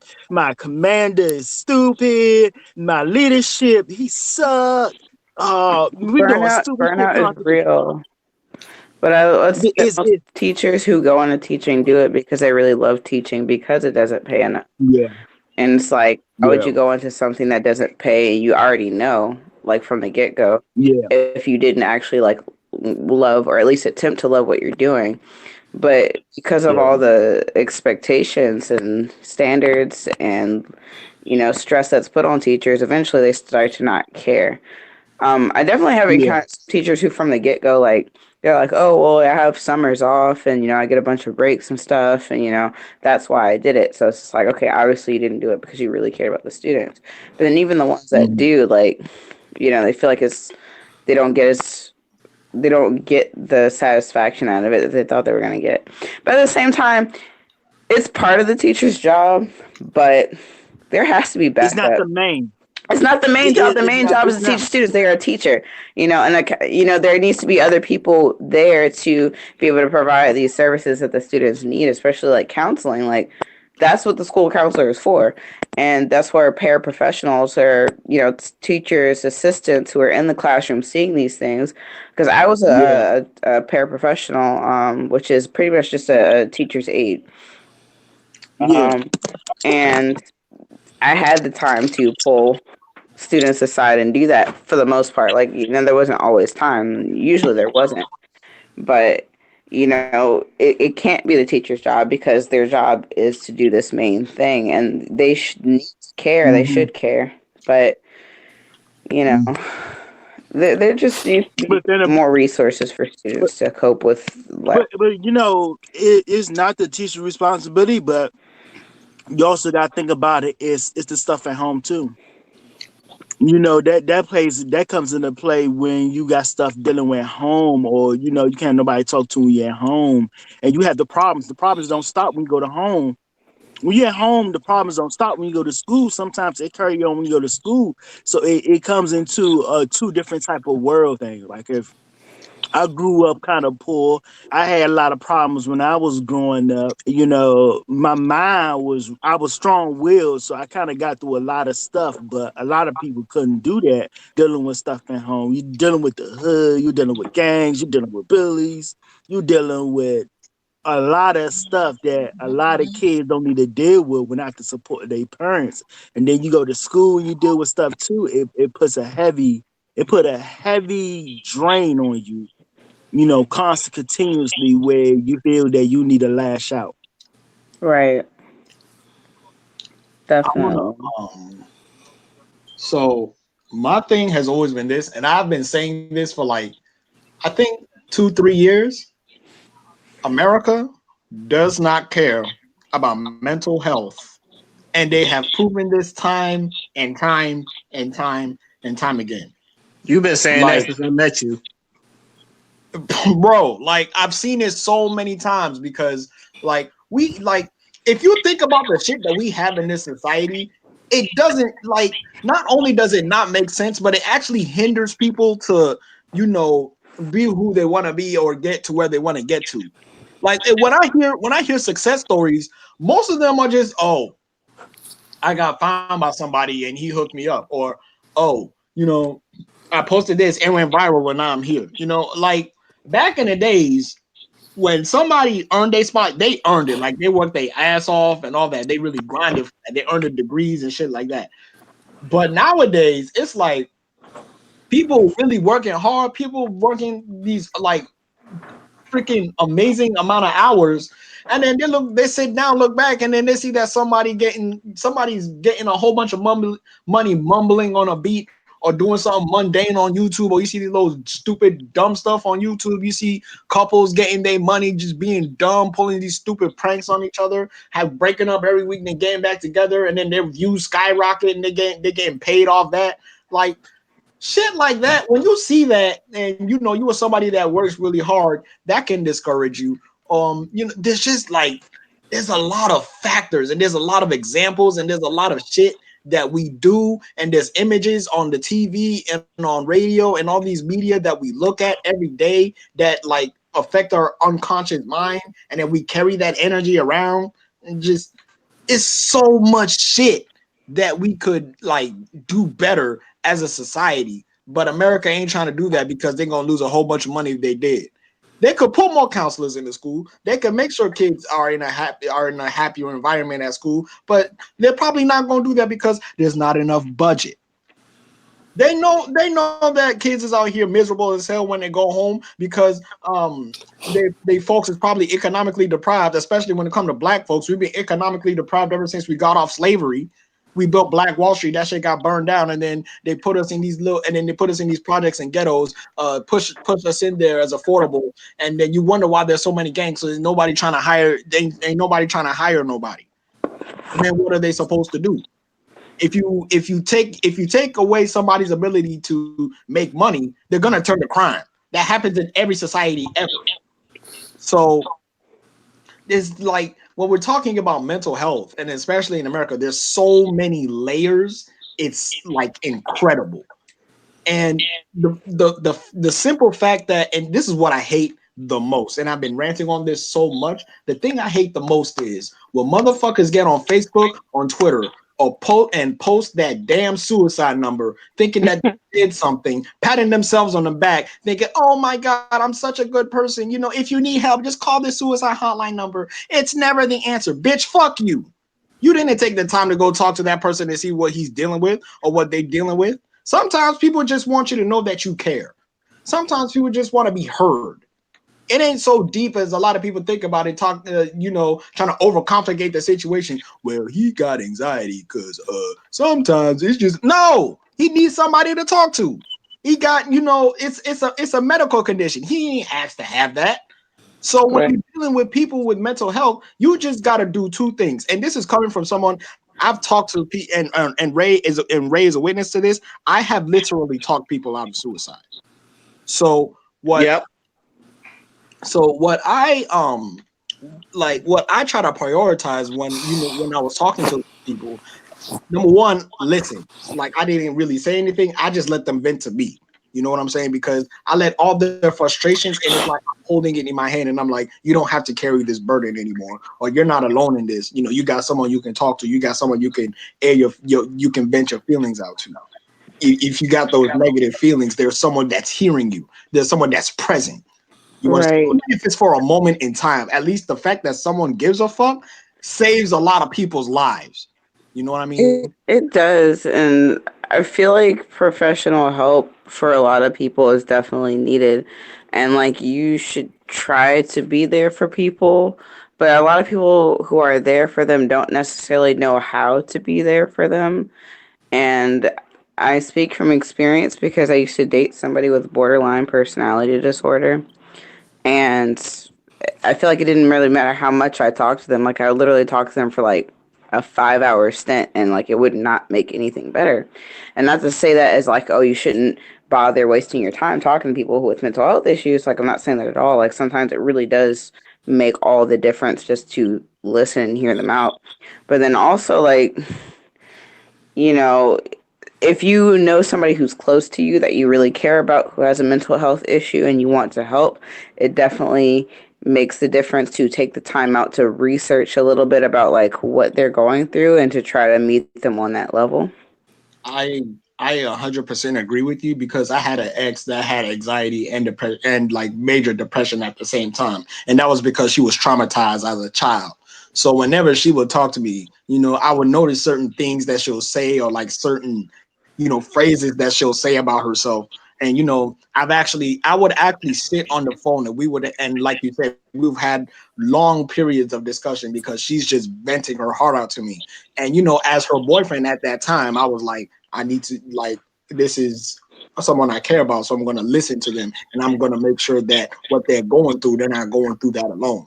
Even That's um, that's and awesome.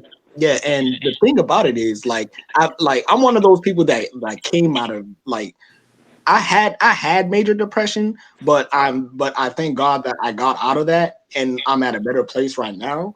And what really helped me out, because every person's journey is different.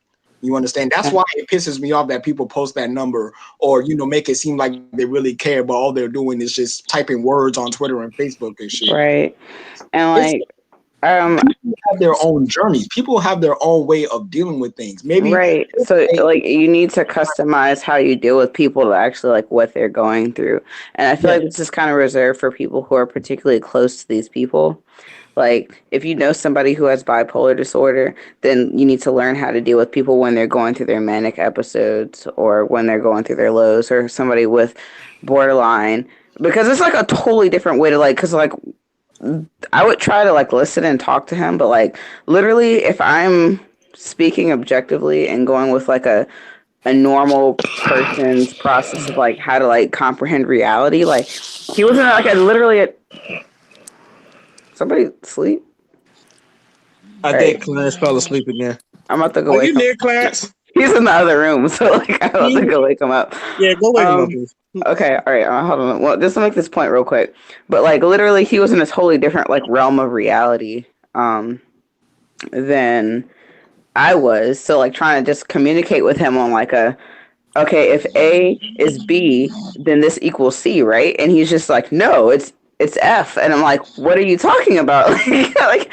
like this makes sense, but like for him it didn't. So it really took me the time to like research, like, okay, well, people with this disorder, like, why did they like act this way? And it's just like, oh, because they're acting based off of X, Y, and Z. So you have to kind of like not necessarily like lie to them, but don't also try to like force this version of what is against what they think onto them, or else they'll like go into like this mode of distress and like anyway, it's a whole thing.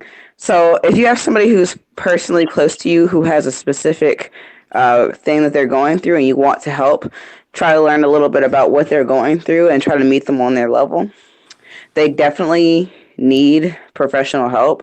So try to encourage them to get that, not try to like force them like, I don't want to talk to you. You just need to go get professional help, because it's like it makes them feel alone. So like just try to be there for them, but then also try to encourage them to get the help that they need. But then if they can't do that because of financial reasons, maybe try to meet them on their level, or help them figure out free services or like something that's cheaper, something like that. Because I had insurance, but my insurance was too high for me because I have bipolar disorder. So for a long time, I couldn't get the help that I needed because even though I had insurance through my job, the price to get help constantly was too high for me to actually keep up with. Hold on, I'm about to wake up Clarence.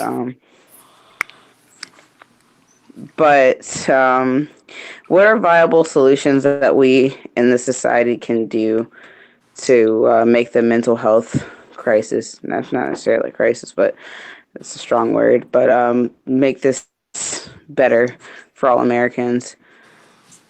Um, you ask me, and this is coming from someone who's seen this a lot. I think American society, if you want to deal with mental health, it kind of needs an overhaul because there's a lot of shit we do that don't make sense, and there's a lot of shit that we do that doesn't help people individually. It helps a certain type of person that lives in a certain type of area that has a certain type of status. So that needs to be like reworked. And I noticed that with a lot of people in mental health, I noticed that there's not really a lot of there's not really a lot of like a sense of community. Like they always feel isolated, they always feel alone. And the one thing that I'm really thankful for, me being raised in West African culture, is that we have a very like village mentality. So it's not just your mom and dad that watch over you; it's your next door neighbors. It's everybody in the village is essentially your family. So if we had that more in American society, that would help a lot of folks out. But the problem is, there's like a whole bunch of we're a melting pot. There's so many cultures. There's so many ways that people do things. Again, like I stated before, there's a certain type of person that kind of runs the shit. So it's kind of hard to have that when you're kind of boxed in into these little groups or whatever, and you don't know who don't like your people. You don't know who, like another shit like that. And I feel like it's especially bad for Black folks because we went through 400 years of slavery and oppression without any type of like therapy. We went through all that shit and like we just came out of it and then they just placed us there and that was it. We ain't getting no counseling for it. We ain't getting no therapy from it. We ain't getting no compensation for it. Like the only thing they say to us is like, oh, if you just work hard and pull yourself up from your bootstraps, then you'll get to afford the treatment that you need in order to heal yourself. And it's like, wow, like these motherfuckers really don't care about you. Even when we're talking about politics and a lot of stuff that affects a lot of people, you always notice everyone got their own little agendas. And while okay, you trying to advocate for your own community and stuff, there's people out here that that need that little extra help because we're not all born the same. We're not all. It would be a blessing for everyone to not have mental health, but that's not the case. And also, again, just what pisses me off about that entire shit is seeing people just trivialize it and making it seem like, oh, mental health is so bad, guys. I need you to like, comment, and subscribe on that hotline number. And I need you to know that you matter, okay? Goodbye. And then, you never see them again. They already done said they piece, and then they walking off in the sunset with their little fake ass lifestyle.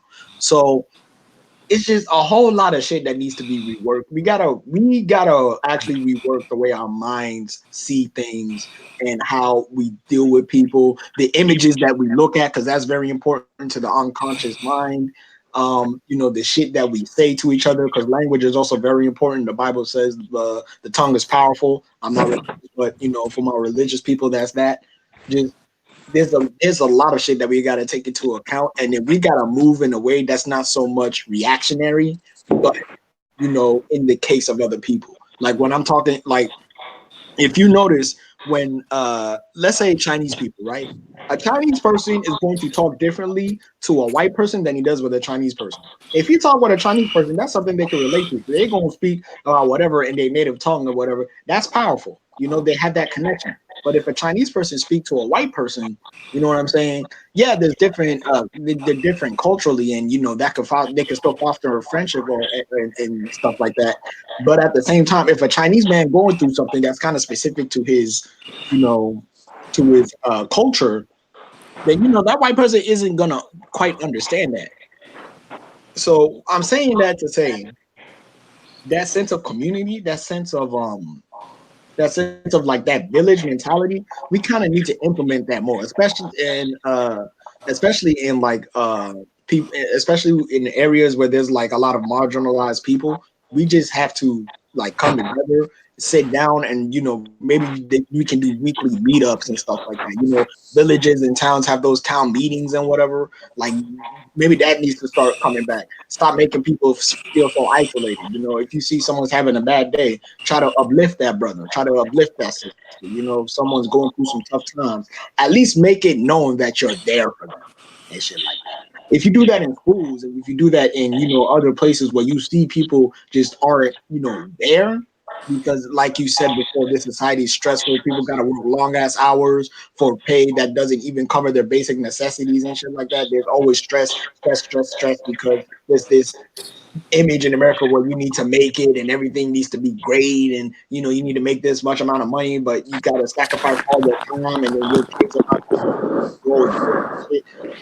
All that shit needs to be overhauled, and we actually need to find a way to make it so that we can accompany those who want to work hard and those who can't quite work hard because they have a medical condition.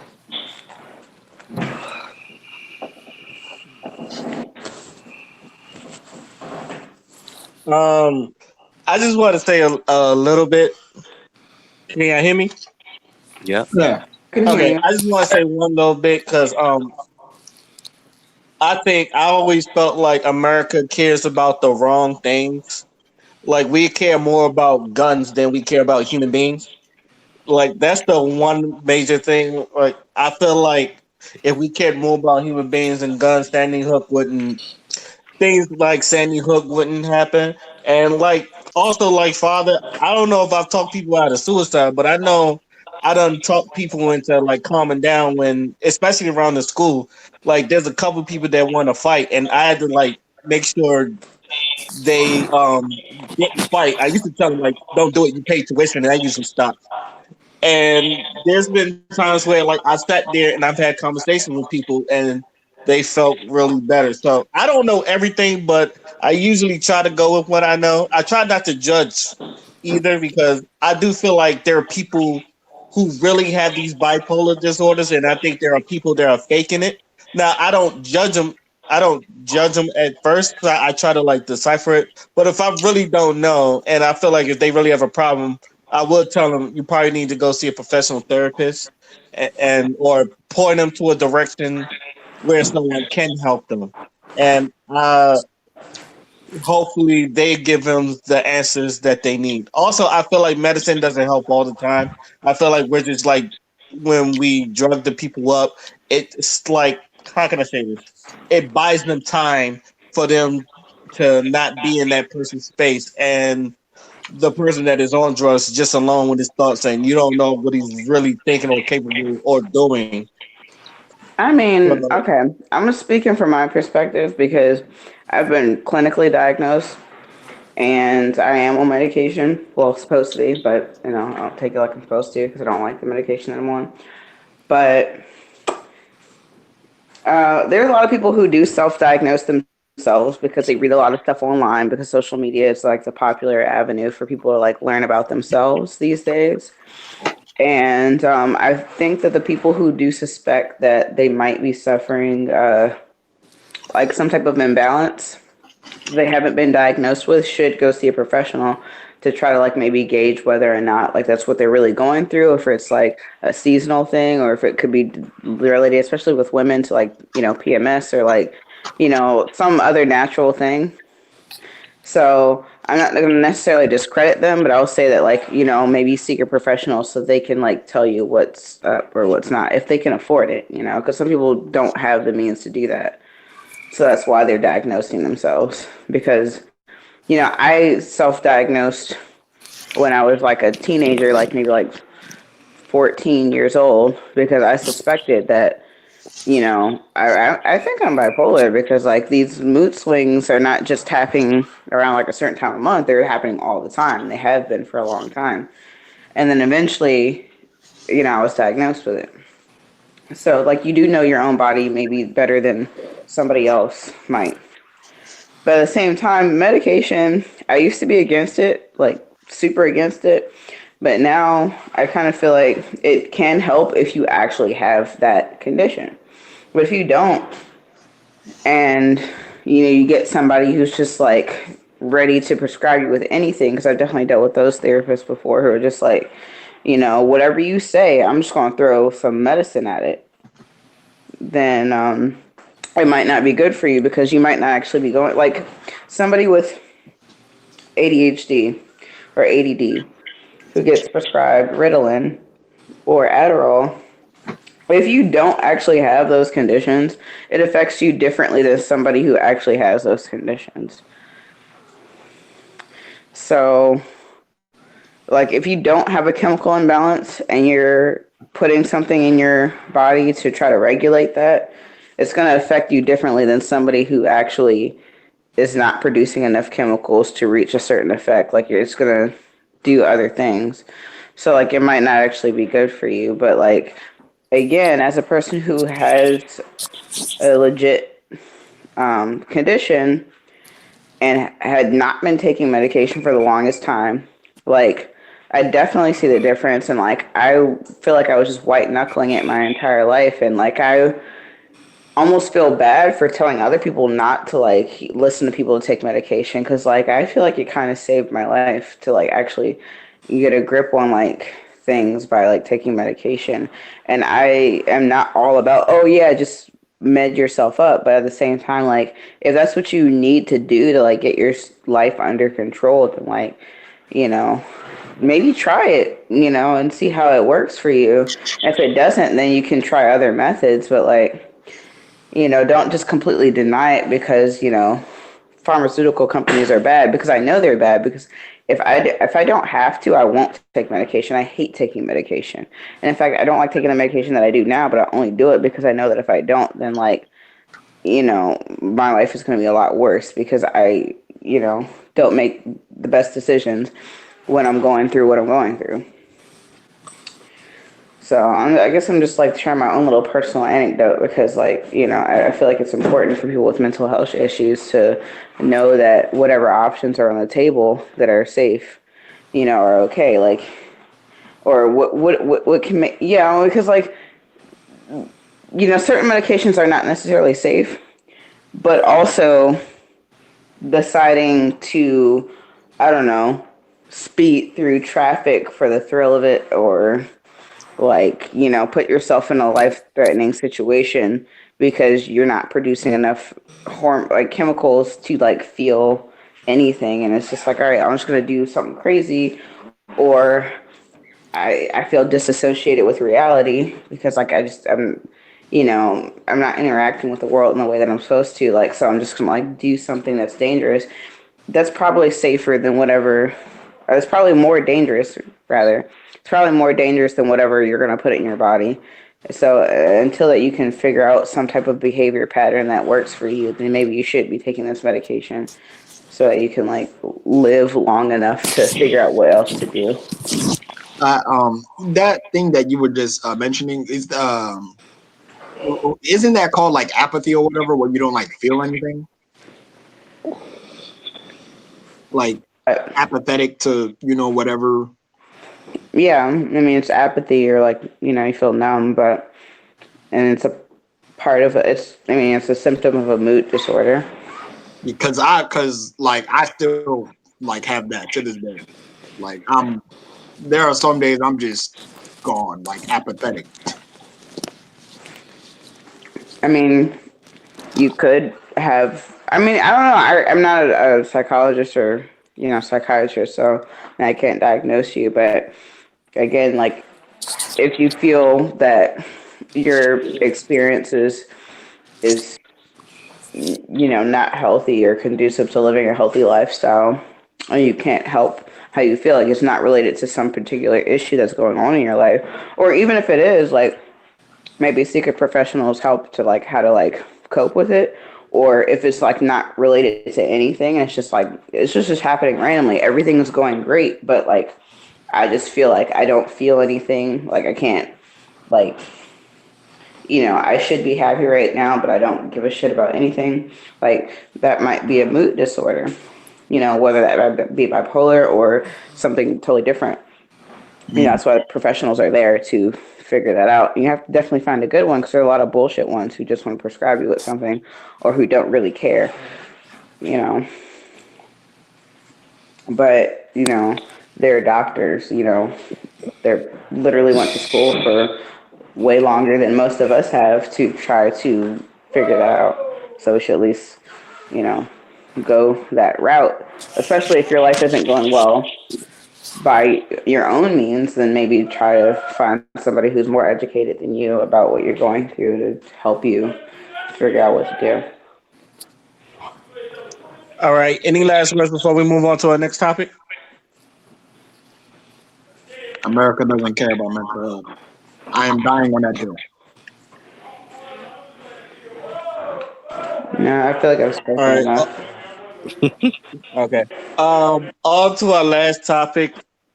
Well, we all know what happened with the Amber Geiger shit last week. So we've spoke about that heavily last week, and now like the things that have happened after the aftermath, or how I say the aftermath of the Boston Jean case, is really been baffling. As in, one of the witnesses the main witnesses that was testifying, he ended up getting killed, and the woman that also testified is she lost her job, and a lot of people are looking at that as like a conspiracy. So I wanted to get you guys' thoughts on that. Yeah, this case is definitely escalating very quickly. Um, as you said, she was fired, but she's still getting dragged under the mud because of that bullshit that she did, and I'm glad for that. I get. I mean, we're handling that as it is. I don't think there's really much to say about that. She was wrong, and that type of behavior. If a white judge can't do it, a black judge definitely can't do that. So I don't even know why she really got up her ass to do that anyway. So it was just like that's why she's really getting dragged from most people. And she thought that she was. I bet she felt like she was doing something. She was trying to be a human being. Yeah, even white folks was like, "You don't get that bullshit out of here." So she's getting her due. As for Joshua Brown, that brother, there is definitely a lot of foul play on that because apparently they said that he had some weed or whatever. Then he called like people all the way from another state to go drive up to get some weed. And I'm like, no, that's not smart at all. Cause I don't know any nigga that'll drive to another state to get some weed. Like, 4 hours. yeah, for a Drive full 4 hours to get weed. Like, to get come some on. weed, like nah. And Your shit wasn't that good. Like, where did they say they were driving from? it's like Louisiana, And you know somewhere. they got weed in Louisiana. Like, come on.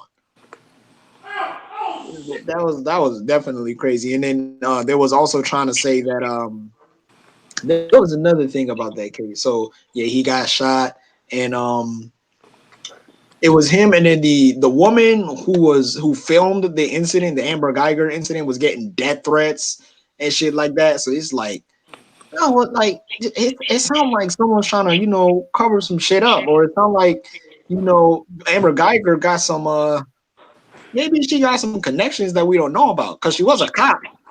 You know what I'm saying? And in the city, in that particular in Dallas, there's like different police factions based on race because there's a Hispanic one and there's a black one specifically. So and also her deleted text messages and shit like that, and they was trying to say that some of her family was connected to a little little white supremacist enclaves, not full blown, but they definitely wasn't liberal or we are the world or anything like that. So I think there's a lot of things in this case that seem kind of fishy to me. Yes. Yeah. So Joshua Brown, he died, or his life was taken 2 days after the conviction of Amber Guyver. Yeah. Geyer. And so the Dallas Police Department were saying that there was no foul play, and a lot of black leaders from the NAACP were calling them out and saying that this is suspicious and there should be an independent investigation. Um, you know, for all the same reasons that we're saying it's suspicious, they were saying that like this doesn't seem right. And they're saying, Dallas Police Department saying, you guys need to watch your mouth because look at all this stuff that you're stirring up. You know, like we didn't have anything to do with this, and you're causing all this animosity. But again, yeah, like who would drive 4 hours to buy weed? Like if it was like something else, like trying to buy coke or trying to buy like some other like thing that like, oh well, I know this person over here has some quality stuff, but like weed, like come on now, it's like everybody has weed. It's not that hard to find good shit, like especially like within 4 hours of where you live, like come on. And then secondly, his testimony contradicted Amber Geyer's statement in court. So there's reasoning, there's probable cause to why somebody would want to kill him, if they had ties to her. And he said that, well, she said, she said that she gave him a warning that she was going to shoot and then fired 2 shots. He said he did not hear her say that at all. and that there was loud talking and then two shots. So that she probably just got scared or started yelling at him, or maybe not even got scared because we don't even know why the fuck she was in that apartment in the first place. It might not have been an accident. We don't even know. But there was loud talking between the two, and then there was shots. There wasn't a clear, like, I'm warning you, you need to back off, like, the whole police training and all that shit. Like, it didn't happen like that. And his statement contradicted hers. So that gives reason for why, like, somebody might have wanted to kill him. I don't know. That whole case was just insane.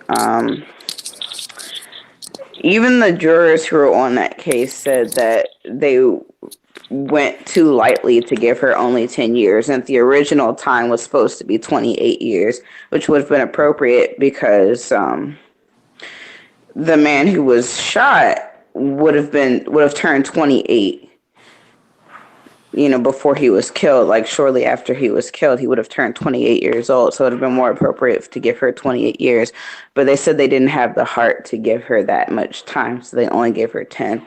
And I'm not sure what kind of tears she was shedding, But if I ever get into trouble in my life, I hope that my tears will be just as valuable as hers and get me off, in the same way. But probably not because I'm a black woman. But it's just crazy. White women tears have killed black men.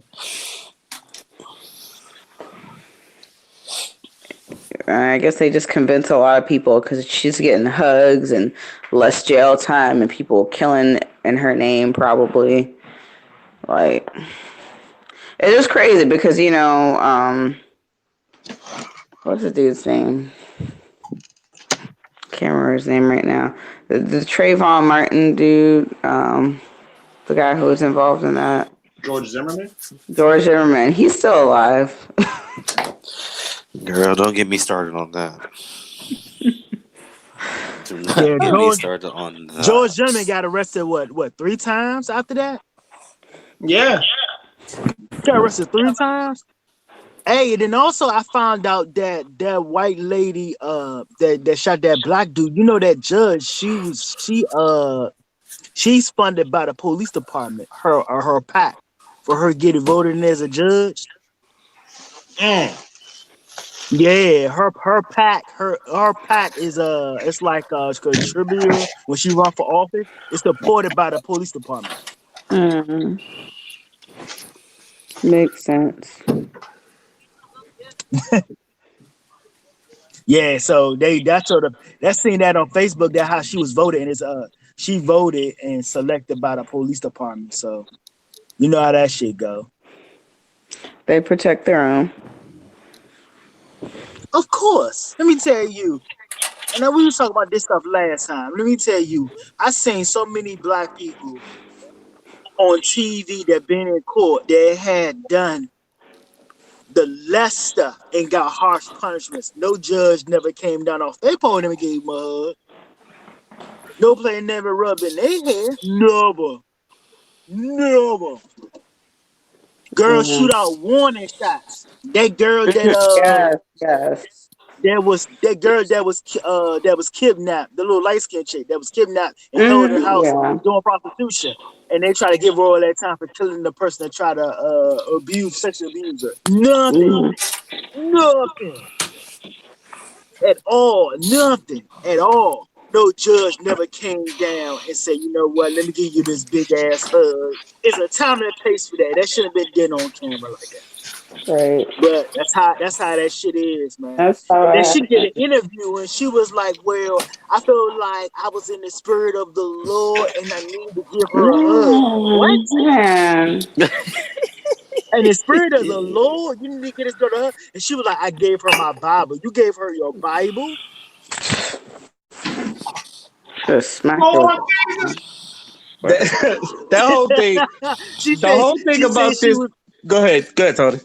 She said she was criticized, but she said the reason that she felt the spirit of the Lord in her, and she felt for her, and she said that's why that she gave her a hug and gave her a Bible. I was like, how many Bibles you got? Because If a lot of people found guilty in your courtroom, you better give out a lot of them and a lot of hugs. Like Yeah. really, you better have that. You better have that on Amazon. Daddy deliver. You doing stuff like that to a white girl? So you telling me that you going to give the person that shot a person, why they families in the courtroom, give them a hug? You give him more on their side than the girl that did it? A mistake? I'm looking at you like you kill my brother, you kill my cousin, and the judge give you a harsh time, and he give you a hug, bruh. Tricks are for kids. Yo, Mm-hmm. this whole thing is just weird to me because I'm just wondering why her. Like I can understand like a Weinstein to a point, even Kevin Spacey because they got pulled and all that other stuff. But She's a cop. Like yeah, that's I could like basically. the blue wall sides. I kind of understand, but then again I've seen them let people like go to jail because there's other cops that's done the same amount, maybe even more as her. But for her, it's just like, why is everything just happening She's white, around this? It's just weird. and she's a That's the woman. weird part to me. It's just it's happening with her. Like she was like this amazing person to the community. Like she just Maybe looked like she. some regular white girl you see. I mean, regular white girls get a lot more than most people. I mean, white women, especially who are crying, who are cops and probably did well by the agency while she was working with them. Like, if she didn't piss somebody else fell asleep. Hey, I told y'all last time. Hey, the biggest savior, the generous person or the generous type of people in America is a white woman. White men gonna be, they be in movies always. All the dudes always dies off. White woman always alive. I got it. Hmm. I survived. Type shit. And that's how it is. A white woman cry or white old lady cry. Any type of white woman will say anything, like the Rose would. Could set up a whole fucking storm and nothing would never be dealt with it ever again. Yeah, white women are probably there was a Ex hierarchy thing basketball set up. players. White women, white or no, it was white children come first, then white women, and then white men, and then like everybody else. Yeah. No, no, no, no. You forgot the pets. You Oh forgot no, the yeah, dogs you're too. right. The pets come first. The You forgot pets, that and then the dog. Don't forget that children, dog. Oh Don't Lord. forget that and then dog. women, and then the Little men. Popo. Little Julius Caesar. Because people Man, people because would be ex more upset to basketball see players. a white no to see a white person's dog die or to see a I know, pet right? die than a white child was crazy. It's Yeah, I funny know. because my mom always got a little comment and stuff like that. She'd be like, "Why are white people so in love with their dogs? Do you know what we do with dogs in Africa? We go get them to fetch the chicken." Like, oh my god, mom, please, Lord Jesus. She like that shit actually goes over her head. She see a dog and she see like property, but that's just because of like the cultural differences and shit. I always thought that was funny. That's Yeah, for that's hilarious. But like I said, first of all, the fact that the boy lost his life and the girl lost her job is just really like weird. You're just wondering what's next. Like I've had conversations with my father, and they're talking about she's trying to fight for an appeal, and she might not even. And the way it might turn out, she might not even do no jail time, or like less jail time than she is supposed to do. that's wild because you already got So off that easy. yeah, we already feel like she got off easy, and the fact that she might get off easier, that shit just wild to me. And I'm, and that's another reason why I'm saying why her? Is it like because they can? Because I feel like a lot of people when they wonder why white people do the things they do, and I've always had the answer because they can. Like the whole straight pride parade. A lot of people was confused why they was having a straight pride parade, and my answer was because they can. It's like it has no meaning to it. They'll just do it because they can. And I feel like why maybe that's the answer for this. Like why are they giving so much uh pull for this one white girl? Probably because they can. Yeah. So any last words on this before we go to our final thoughts? God damn, they need to sell white woman tears in a jar because that works better than holy water. If I ever get in trouble, I will definitely buy a bottle of those white women tears. I'm saying,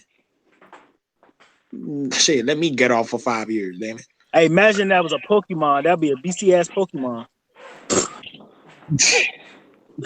it. Tears. Go Yeah. White Tears, go! Cry attack. It was All right. super effective. Yeah. Oh yeah, it's super effective. All right, now we going on to our final thoughts. Cosmosis, this is where we like basically before we go off air, we give our last thoughts about anything that's on your mind. So usually anybody that's new, I let them go first. So you have the pleasure of going first. mm, I feel like I said everything that I needed to say. Um, I don't know. I just want to find out where I can get a bottle of those white women tears. That's all I'm trying to figure out right now. Maybe Bars and Nobles have them Starbucks or I'm getting a. I don't know. right next to Look the at pumpkin spice with the white girl tear. That might be bomb. right next to the pumpkin spice. Anyway, yeah, no, I don't have anything else to say. Tony, you guys last words. Hey, get back at me. I'm doing something right now. Well, I Okay. mean, this is it. Like, Xavier, you got any last words? Because I don't know if he fell asleep or not. I think that was him snoring earlier.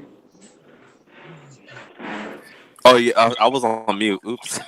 Oh, so um, I just I don't even know what to say. Just everyone has a good night, and not everything is blackface and racial. And I need Amber to go to jail for 28 years. Um, Pumpkin spice mac and cheese is actually really good. Stop boo, judging. boo. And Have you yeah, that's tried it. that? I I can't find it in myself It's to try actually that. it's good. It's just pumpkin is inside of it. It's just pasta with Ew. some pumpkin in there. All right, wait, we're gonna have to have a podcast meetup, like a potluck or something. Yes, I promise you. All right. That'd be dope.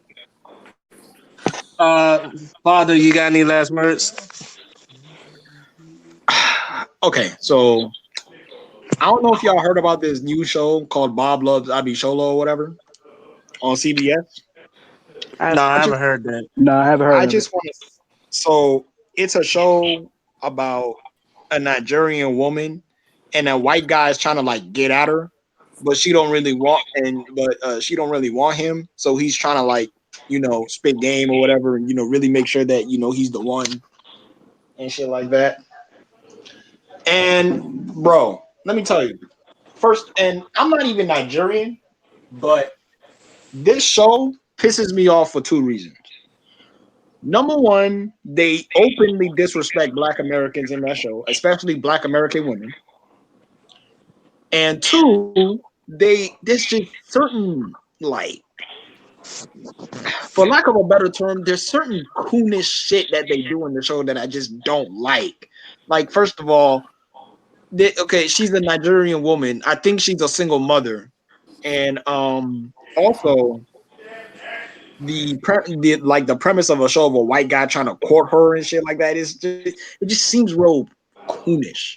And the writer and one of the writers for the show, who is a Nigerian herself, came on Twitter today and she was like, "Well, black people make fun of our accents and stuff like that. So why aren't they subject to criticism?" It's like, first of all, just because they called you African booty scratcher in third grade, don't mean you got to make a whole fucking show about them disrespecting them.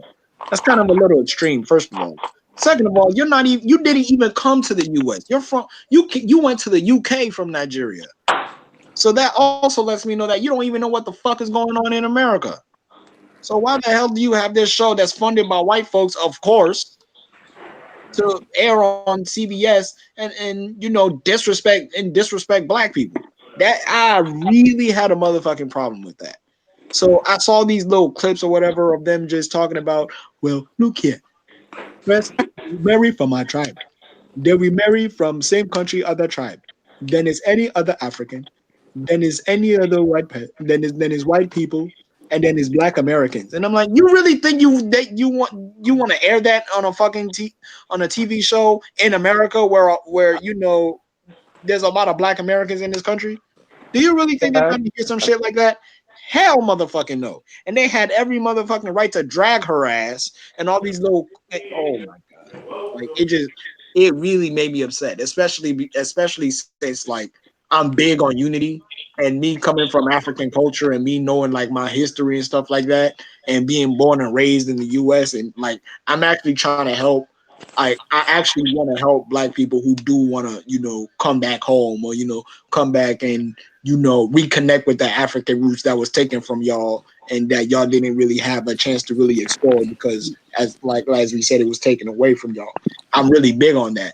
So like with shows like that running around, and then you got other Africans running around talking about you're a Kata this and you're a Kata that, like, bro, I'm gonna have to do some purging in my community because I do not tolerate that shit at all. You know what I'm saying? I look at Caribbeans as my brothers and sisters. I look at Black Americans as my brothers and sisters. My Afro Latinos who know they are black as brothers and sisters. We still working on the Dominicans. We got you. You all black. Some of y'all are black. You're gonna admit that shit. Otherwise, give our motherfucking drums back because you shouldn't be dancing to them shits anyway because you were colonized. But anyway, that's besides the point.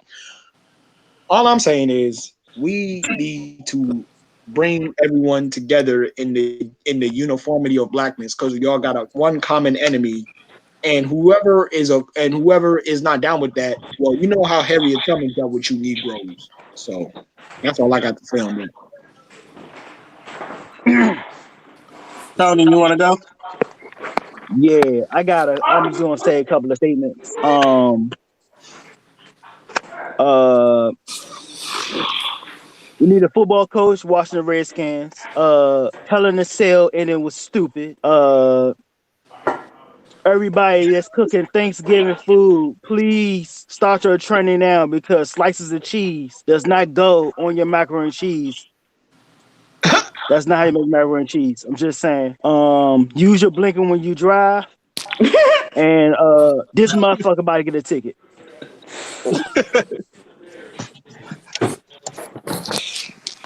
I also agree. Helen and Cell suck. Sasha Banks should have won the fucking belt, but I'm I saying, realized that you and father is a big Sasha Banks fan. He's bigger than me, but I thought Sasha should have won the belt. But I knew they wasn't giving to her after that last SmackDown episode. I think they was trying to run with Becky Lynch some more. Um, I'm sorry. I'm sorry. I'm sorry, Wallace. uh, The Kabuki Warriors winning the tag titles is very surprising. Um, I knew that Charlotte was going to get the belt from Becky for some reason. When I saw that match happen, I was like, Charlotte's getting the belt. The Fiend should have beat Seth Rollins for the title, and that ending was pretty stupid. I don't remember there being a DQ in a Hell in a Cell match, but oh well. Also, Nipsey Hussle won the MVP awards at the BET Hip Hop Awards. And I'm happy that he won the awards, but I still feel like him giving him that award was kind of bittersweet because I feel like a lot of people that showed this much love for Nipsey, you never really heard it when he was alive. And I'm not gonna lie, I've been on the fence on that because I'm one of the people who's like, if I'm a diehard fan of somebody, like I'm gonna hype him up really, really major. Like I'm a big Lupe Fiasco fan, and I don't want to be like, but at the same time, I don't want to be like them hipsters to be like I've been on him before he's hot. So I try to like toe that line.